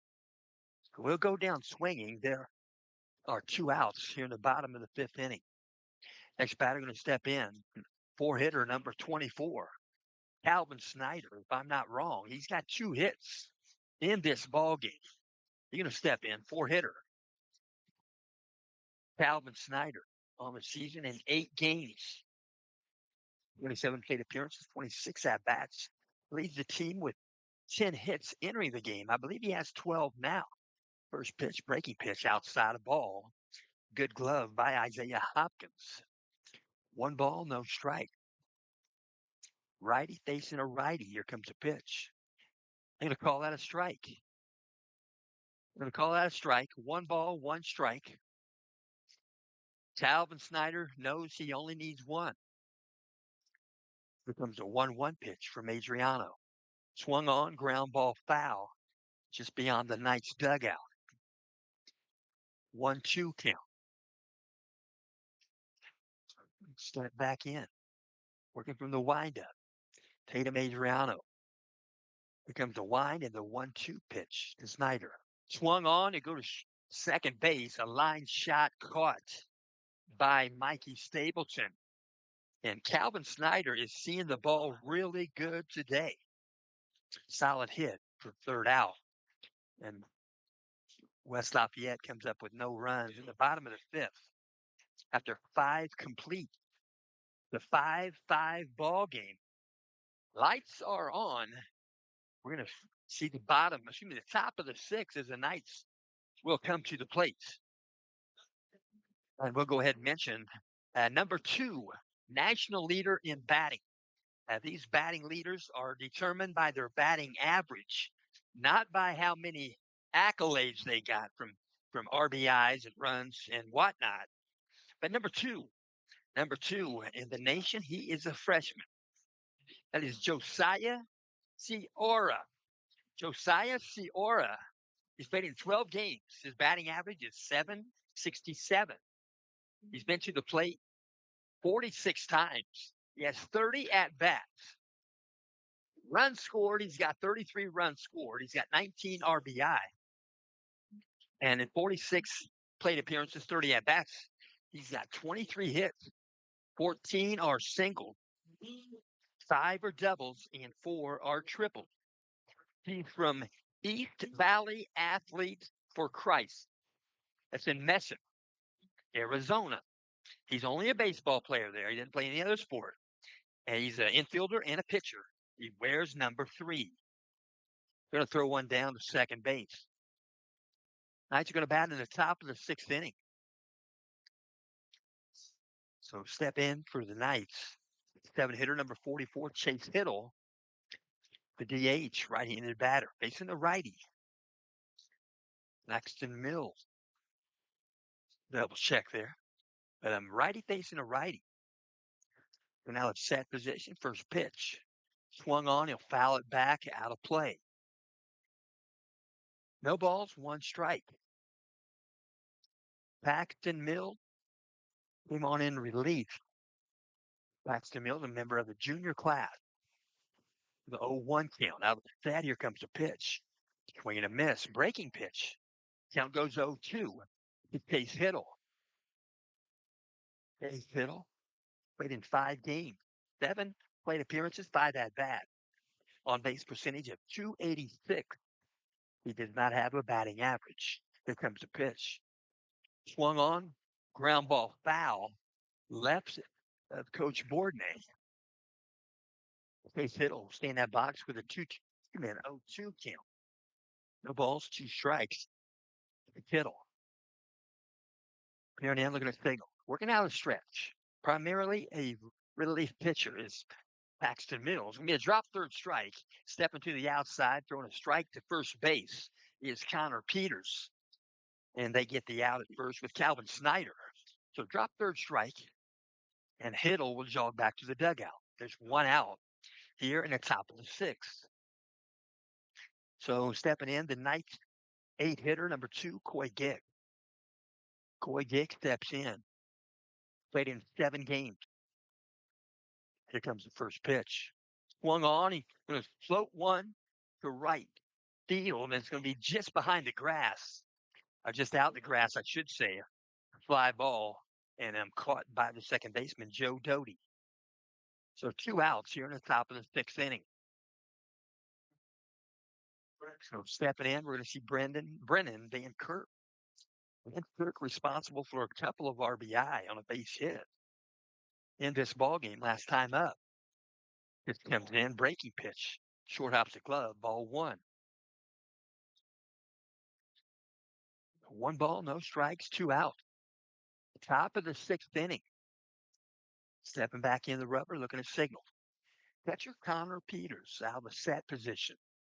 Paxton Mills. This comes in, swing and a miss. Up goes 1-1 to Brennan Van Kirk. Brennan Van Kirk, a member of the senior class, 6'3", 180. Plays a good left field, has for at least over a season and a half. Outside edge, strike call. Count goes 1-2. 1 foot out, 1 foot in. He'll step back in. 1-2 count to Brennan Van Kirk. 2 outs. Pierre looking at signal. Now out of the set. Paxton Mills, here's the pitch. Breaking pitch, he'll take it to the left field. It's going to drop in. Base hit. Brennan Van Kirk. He had poise in the batter's box. I think that might have been a breaking pitch. He took it to left. So he's safe at first for the second time in the ball game with 2 outs. Stepping in, we're going to see the 1 hitter, number 3, L.J. Whitford. Whitford in this ball game playing shortstop. He and Mikey Stapleton kind of go back and forth, middle infielders. Here and in, looking at signal. Working out a stretch, looks at first. Now the set position. Here's the pitch. Just below the kneecaps, called strike. Count goes 0-1. Coach Bourdonnais might be asking Brennan Van Kirk to get on his horse and get over in scoring position. We'll see. So no balls, 1 strike. It's L.J. Whitford. You can see the wind fluttering L.J.'s shirt. You're going to take off for second base. Foul ball. So foul ball. The count was 0-1. He was not going to give up a strike. Swinging at a strike. Pretty much. Brennan Van Kirk back to first base on the foul ball by Whitford. So no balls, 2 strikes. We'll see if Van Kirk is on his horse again. Van Kirk has 2 stolen bases this season. Out of set. Here comes the pitch. Low and outside. Ball 1. 1 ball, 2 strikes. Top of the 6th inning. Are we going to play longer than 7? We'll see. The lights are on. Now the set position. Here comes the pitch. Breaking pitch. They're going to try to steal second base. Throw comes in. He pops up safe. Brennan Van Kirk like a Lou Brock type of slide popping right up. So runner at second base. It's a 3-2 count. L.J. Whitford batting here in the top of the 6th inning. Now the set position. Paxton Mills, here's the pitch. Swung on, he's going to go to center field. Going to be a good effort, and center field couldn't hold it. Good effort there by Ben Worth. And going to score from second base is Brennan Van Kirk on a base hit to right field. L.J. Whitford at first base now. That was a great effort with 2 outs. With 2 outs, you're called to go for it. And Ben Worth had it in his glove. And when he hit the surface, it popped out. What an effort. Coach LeBeau is going to walk out, talk with his infield. And the Knights have one run in here in the sixth inning. Knights go up by one run. It's now 6-5. And Paxton Mills going to get patted on the back. He's going to jog off the diamond. And Coach Mark LeBeau is going to bring over number 1, and that is Cade Kitchell. Cade Kitchell listed as a pitcher. He's a senior. Cade Kitchell going to get some warm-up tosses right here. And Cade Kitchell going to pitch right here. And we'll mention Cade Kitchell on the season. He's got 1 2/3 innings so far this season. He's given up 4 hits. He's given up 8 runs. 2 of those runs were earned. This is appearance number 3. He has walked 5 batters, struck out 1. He has balked 1 time. The team has a total of 5 balks this season.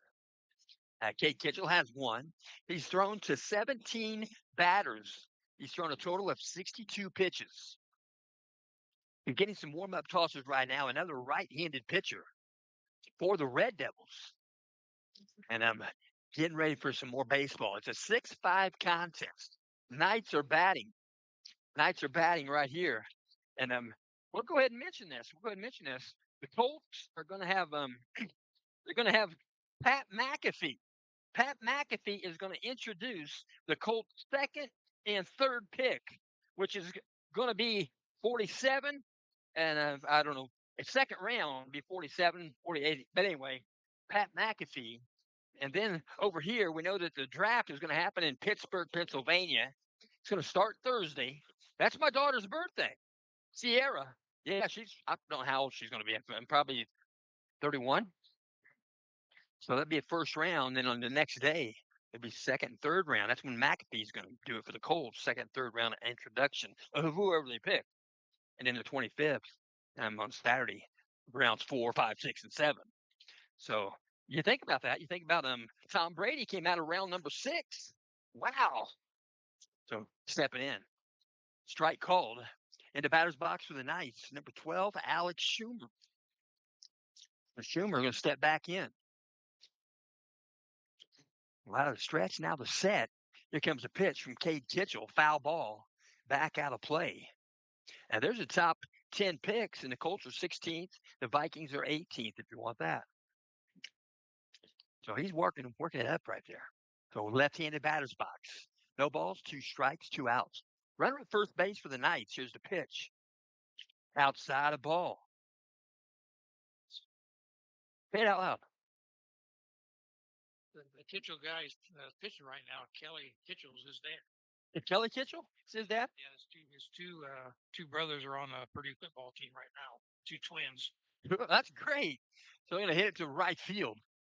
Moving over towards the line, making the catch in right field. And what a grab. And so they'll set down Alex Schumer, the fly ball to right field. The Knights come up with 1 run in the top of the 6th. And we'll go to the bottom of the 6th inning.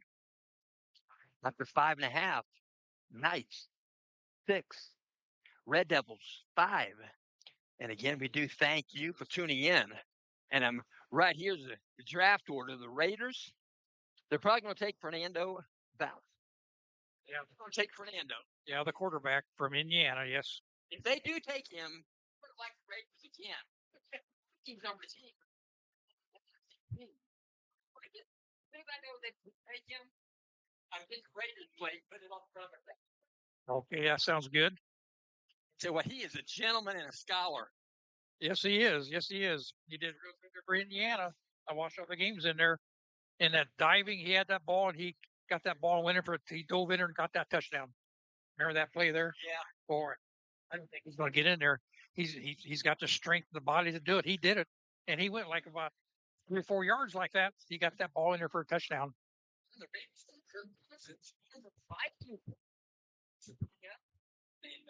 Yes, that's true. Yes. And I've heard that Fernando probably starting by middle of the year or a little sooner.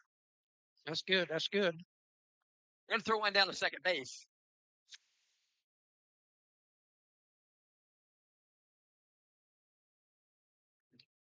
Joe Doty going to step in, right-handed batter.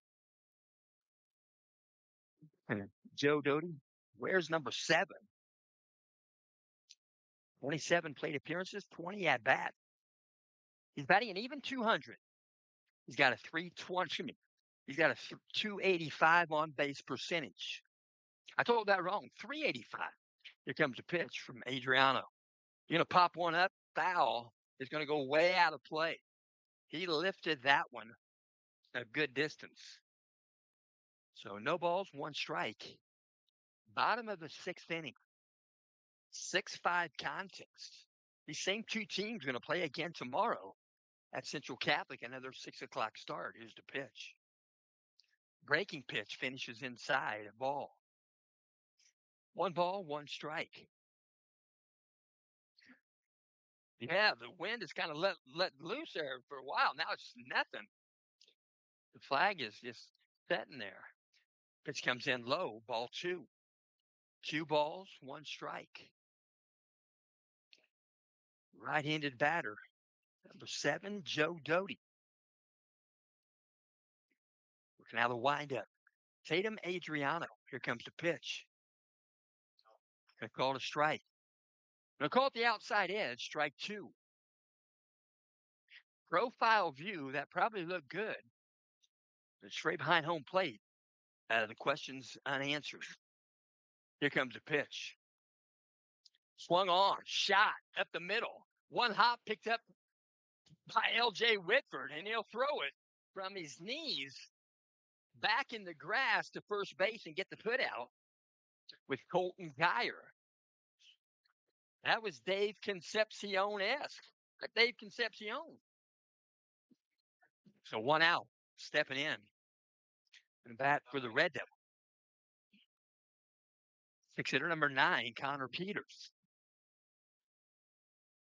Right-handed batter, here's the pitch. Breaking pitch.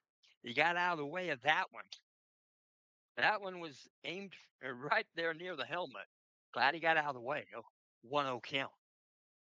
Connor Peters, the catcher.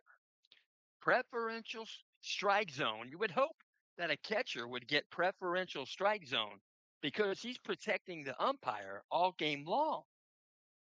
Here comes a pitch. Foul ball, out of play. So 1 ball, 1 strike. Steps back in, working from the windup. Here comes a pitch. Low and away for a ball. Good frame opportunity. Good opportunity taken. Still a ball, but a nice frame by Isaiah Hopkins. A vertical frame. That's a good one. Here comes the pitch. Short hops a glove. Ball 3. 3 balls, 1 strike. There's 1 out. In the batter's box, Connor Peters. Where's number 9? He's the catcher. Here comes the wind and the pitch. Swung on. He's going to go to right field. Now back in right field, backing up his second baseman, Mikey Stapleton. He'll catch it in the grass for out number 2. So stepping into bat, we're going to see number 3, Colin Castens. Colin Castens, where's number 3? Step in again. Ball games on base percentage 273. He has scored 3 runs. He has 1 RBI. He's walked once. He has 2 stolen bases. So working from the windup with 2 outs. Tatum Adriano. Calling for time, wanting to get in the box prior to starting. Home plate umpire helps him out. Here comes the wind and the pitch. Healthy cut, swing and a miss. So 2 outs is 0-1 count. To Colin Castens, here comes the pitch. Breaking pitch, finished away, ball 1. 1 ball, 1 strike. Working from the windup. Here comes the wind and the pitch. Swung on to take it to right center. Going to back up the center fielder, Coy Gick, to his left, and he'll make the catch. So Gick retires Colin Castens, and the Knights get out of the inning. Nobody left on base, we'll mention, at the end of 6 complete innings. Knights, 6. Red Devils, 5.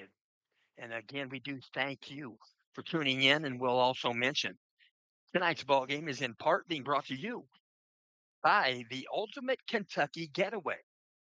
You can escape to a one-of-a-kind retreat in the heart of the Kentucky Bourbon Trail, where rolling hills, world-famous distilleries, and unforgettable memories await. Welcome to your private 6-bedroom estate set on scenic, I should say 7 scenic acres of peaceful countryside. Spend your days exploring legendary bourbon stops, then come home to unwind in the hot tub under the stars. Challenge friends to a game of pool on the billiards table. You can practice your swing on the putting green or relax by the fire pit as the night sets in. And when it's time to wind down your private movie theater, the room is waiting. Whether it's a bourbon weekend, family gathering, or group getaway, there's space and something for everyone. They have no crowds, no stress, just comfort, connection, and the true spirit of Kentucky. For questions or direct bookings, text 317 442 7513. Again, 317 442 7513. They do all their bookings through Airbnb and VRBO. And that is the ultimate Kentucky getaway. So they throw one down, second base. Knights are going to bat in the bottom, excuse me, the top of the 7th inning.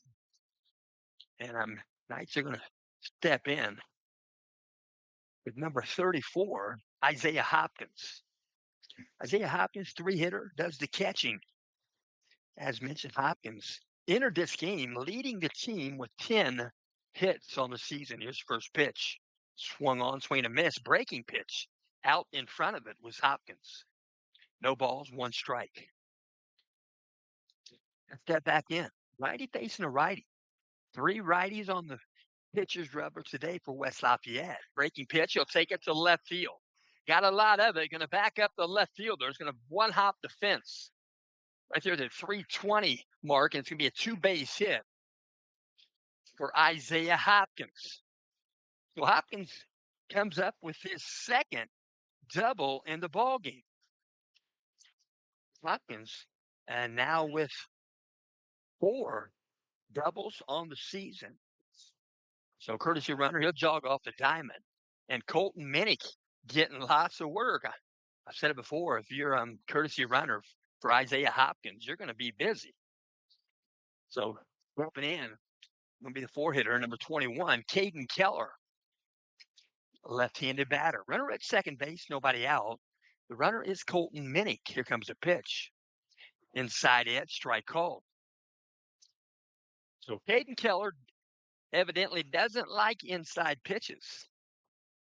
And so 0-1 count. And then out of the stretch, now the set, here's the pitch. Breaking pitch finished severely inside. Count goes 1-1. 1 ball, 1 strike. Open stance for Caden Keller. Out of the set position. Here comes the pitch. Foul ball back to the screen. Caden Keller on the season. Will mention Caden Keller, 8 games, 22 plate appearances, 20 at-bats. Caden Keller batting .350. That left-handed batter's box. .409 on-base percentage. 7 hits. 2 are singles, 2 are doubles, 3 are home runs. They went 3 for 3 with 4 RBI on Saturday versus Crawfordsville. Pitch comes in high and away for a ball. Count goes 2-2. 2 balls, 2 strikes, nobody out. Colton Minnick doing the running at second base for Isaiah Hopkins. Out of the set, he'll check second. Here comes a 2-2 pitch. Inside, ball 3. So full count to Caden Keller. Caden Keller is going to step back in He's a member of the junior class, listed at 5'11", 190. He's got a good swing. Alice said, here's the pitch. Ball 4. Going to be out beyond the outstretched glove of catcher Connor Peters. And Colton Minnick easily takes third base. So ball 4 is a 3-2 count. Ball 4, earning the walk to first base, is Caden Keller. Caden Keller picks up base on balls number 3 on the season. The timeout on the diamond. Coach Mark LeBeau going to jog out, talk with his infield. And we do appreciate you listening. And again, tomorrow night, this game will happen at Lafayette Central Catholic. And we'll mention this game is also in parts being brought to you by Robin's Nest. Robin's Nest, they're in Thorntown. That's Thorntown's Cozy Coffee Cafe. Robin's Nest. You can reach them by phone by dialing 765-592-1530. That's Robin Warnoff. Robin Warnoff, she's the owner, along with her husband, Eric. They have a private event rental space available, and they do catering. So that makes it a plus. But they do have a coffee shop, and you can order food right there, breakfast and lunch, and not dinner. They are closed, I think, shortly after the noon hour, maybe 2 o'clock. But you can get a good meal right there, breakfast and lunch, and a coffee shop right there in Thorntown at 102 West Main Street, Thorntown, Indiana. That's 46071. Or you can go online. You can go to their email. On their email, it's robinsnestcafe@gmail.com. Again, that's ROBINZ.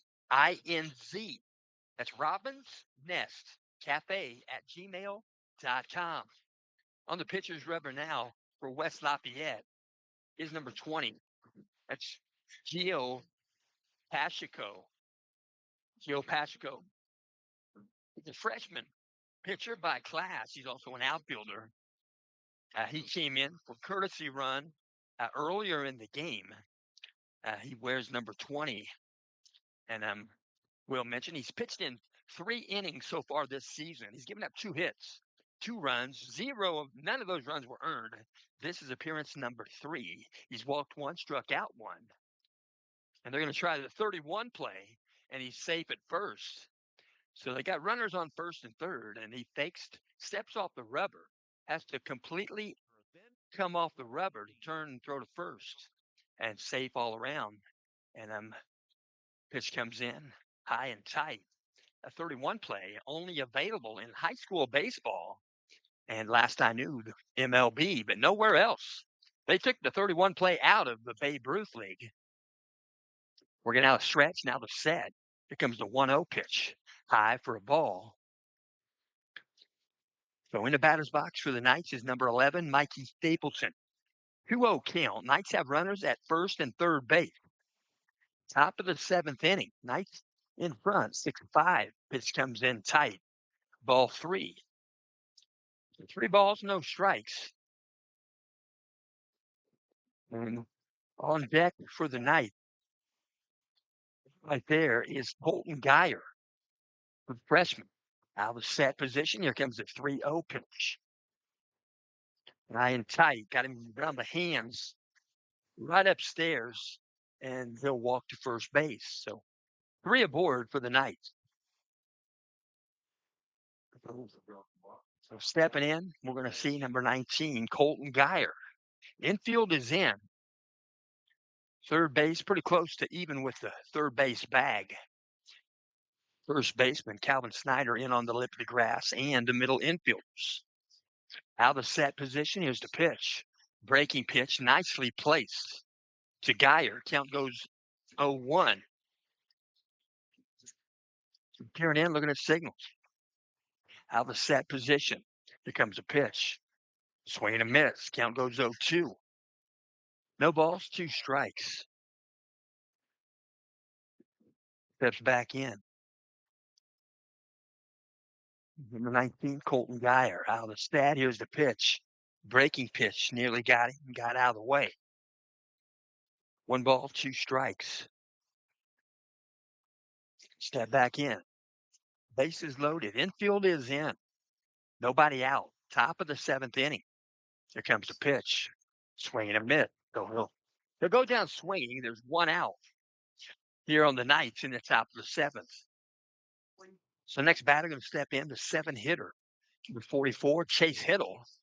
Hiddle still the DH in the ballgame. One thing about being a DH, you got to keep yourself available. You got to keep yourself loose because you're not going to play the field. Out of the set, here's the pitch. Breaking pitch. Short hop to glove. Good stop by Connor Peters. 1 ball, no strikes. 7-hitter, number 44, Chase Hiddle. Here comes a set position. Here comes the pitch. Just above the zone. Must have been just tall. Count goes 2-0. 2 balls, no strike. Chase Hiddle, 44. Out of the set, here's the pitch. Swung on, foul ball, back to the screen.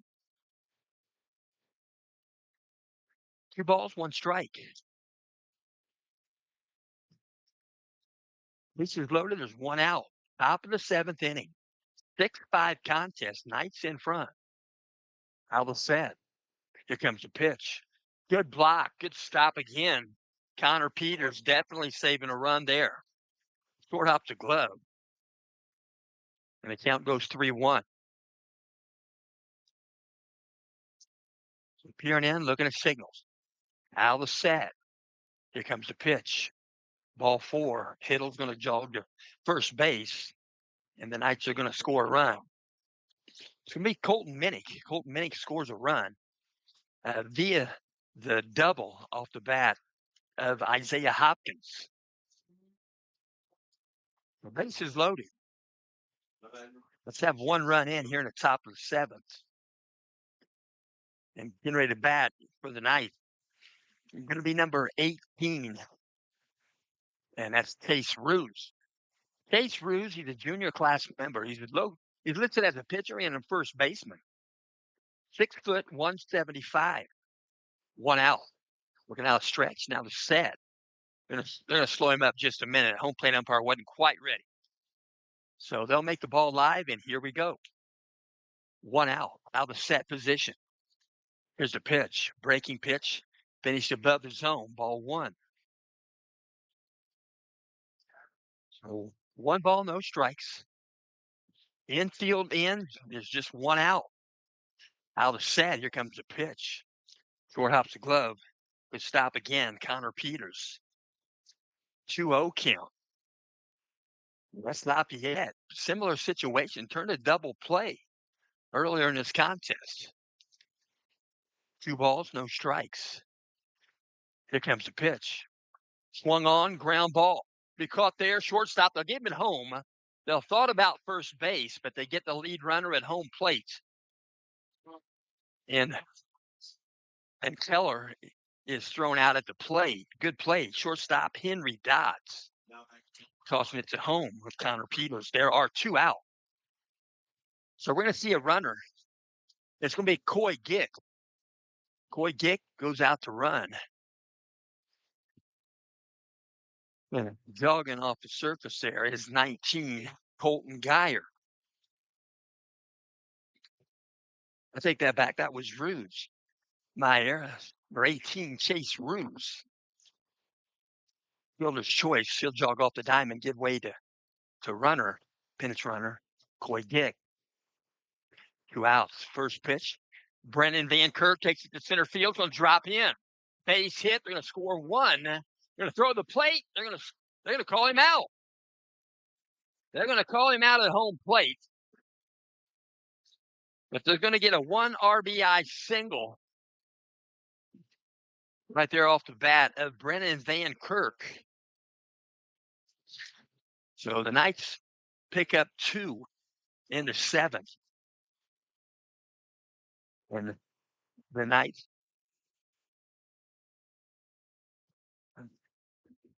they say 7-5 on the board. 8, is it 8? Okay, 7 in the 7th. 2 and 7. So after 5 or 6.5, it's a 7, excuse me, an 8-5 contest. We're going to throw one down. Cooper Renback. That's a courtesy right there. Toss one down. And then we're still going to see Tatum Adriano pitching here in the top of the 7th. And again, we'll mention this game is in part being brought to you by Scott G. Scott G. That's Scott Gadshaw. Scott Gadshaw, he's a pretty good friend. We'll mention, he says, when time is good, when you share, you should. Share and share alike. Support Indiana middle school and high school athletics. They'll get some warm-up tosses. They throw one down to second base. And they're going to put the ball in the glove of Tatum Adriano. And they're going to step to the plate. It's going to be number 27. It's going to be Andrew Kolb. Andrew Kolb, he's a catcher by trade. He's a senior class member. Andrew Kolb, where's number 27? In 5 ball games, he has 8 plate appearances, 7 at-bats. He's going to step in now. He's got 1 reached on air, 1 fielder's choice. He's been hit by pitch once. He's been left on base 4 times. Right-handed batter. First pitch from Adriano. Swung on. He'll foul this one back. Strike 1. So no balls, 1 strike. Step back in. Out of the set. Here comes the pitch. Breaking pitch. In there for a strike. Called strike. Count goes 0-2. Number 27, Andrew Kolb. From the windup, Tatum Adriano. Here comes the wind and the pitch. Low for ball 1. 1 ball, 2 strikes. Andrew Kolb. Pretty wide shoulders right there. Senior class member, similar to the same size as Isaiah Hopkins. Now the set, excuse me, out of the windup, here's a 1-2. Breaking pitch, swing and a miss. So they'll throw it around the bases. There's 1 out here in the bottom of the 7th inning. And next batter going to step in for West Lafayette, going to be number 6, Braylon Crisp. Braylon Crisp, a lot of upside in front of him. Started this game pitching, went probably 4 innings, maybe longer. Pretty good athletic young man. First pitch comes in there, a breaking pitch called strike. No balls, 1 strike. Braylon Crisp, they bat him in the 9th spot. That 9th spot don't mean a whole lot once you get past the original 1 bat. Next pitch comes in there, a ball. 1 ball, 1 strike. Here comes a 1-1 pitch from Tatum Adriano. Here's the pitch. Swung on, foul ball, right side, rocket. Everybody's safe. 1-2 count. Right-handed batter, Braylon Crisp. Braylon Crisp, 261 average, 320 on base. 6 hits, 5 single, and a double. Here comes the pitch. Breaking pitch inside a ball. 2-2 count to Crisp. Crisp has scored 2 runs entering this game. 3 RBI. He's got 2 base on balls. 2 fielder's choices. He's been left on base 14 times. Here comes the pitch. They're going to call him out. They're going to call him out. Strike 3. He's going to jog back to the dugout. And there are 2 outs here in the bottom of the 7th inning. So stepping in to bat, going to be number 23, the 1 hitter for West Lafayette, Corbin Keene. The right-handed batter steps in. Corbin Keene, 261 batting average, 414 on base percentage. Here's the pitch. Breaking pitch. He'll drive one to left center field. It'll be called for by Coy Gick. And Coy Gick going to make the catch in left center field. And that's going to complete today's ball game. Final score today, Central Catholic Knights, 8. West Lafayette, Red Devils, 5. These same 2 teams will play tomorrow, 6 o'clock start time. We'll see. Check your local listings. But until then, we do thank you for tuning in. And we'll mention we're going to talk to Coach Bourdonnais here in just a moment. Please stay tuned. But always remember that no matter if you're home or away, if you're doing the teaching and the learning, don't let him go. Keep the fire burning.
We're post game right now. I'm going to talk to Coach Bourdonnais. Coach Bourdonnais, I tell you what, second inning, you came back from a 5-0 deficit. Yeah, our backs were kind of against the wall there. Caden had blister issue, and we kind of got behind the 8 ball there. Tatum Adriana really came in and threw a great ball game for us, and I thought our defense was outstanding. It kept us in the game. We were able to score 1 run there in the third, and then kind of the dam broke. We started putting some good at bats together, and I thought our kids really showed a lot of resilience today. You're going to play the same team tomorrow. You're going to play them at your place. Is that going to be a 6 o'clock start? Yeah, 6 o'clock start. We know they're going to be after us tomorrow, right? They've got to probably feel like they had this one and then they kind of let it get away. So we'll have to bring it tomorrow. We had a couple guys down with sickness today, and we told them before the game that we needed some guys to step up in their place, and Tatum really did that today. I don't want to single out too many players, but L.J. Whitford in the hole at shortstop. Wow. Yeah, he made some outstanding plays today, and then as 5'5", he came up with the big hit, put his head 6'5" there, and he's just a great kid. Uh, he just plays the game with so much passion and fire and joy, and it's just great to have him on our side. After last year, watching your team, and then this year, seeing the new guys step up. That's interesting. Yeah, we have a team, and we don't have just one or two guys. And today proved it that like Tatum hasn't played a major role up to this point, and today he definitely played probably the biggest role of anybody.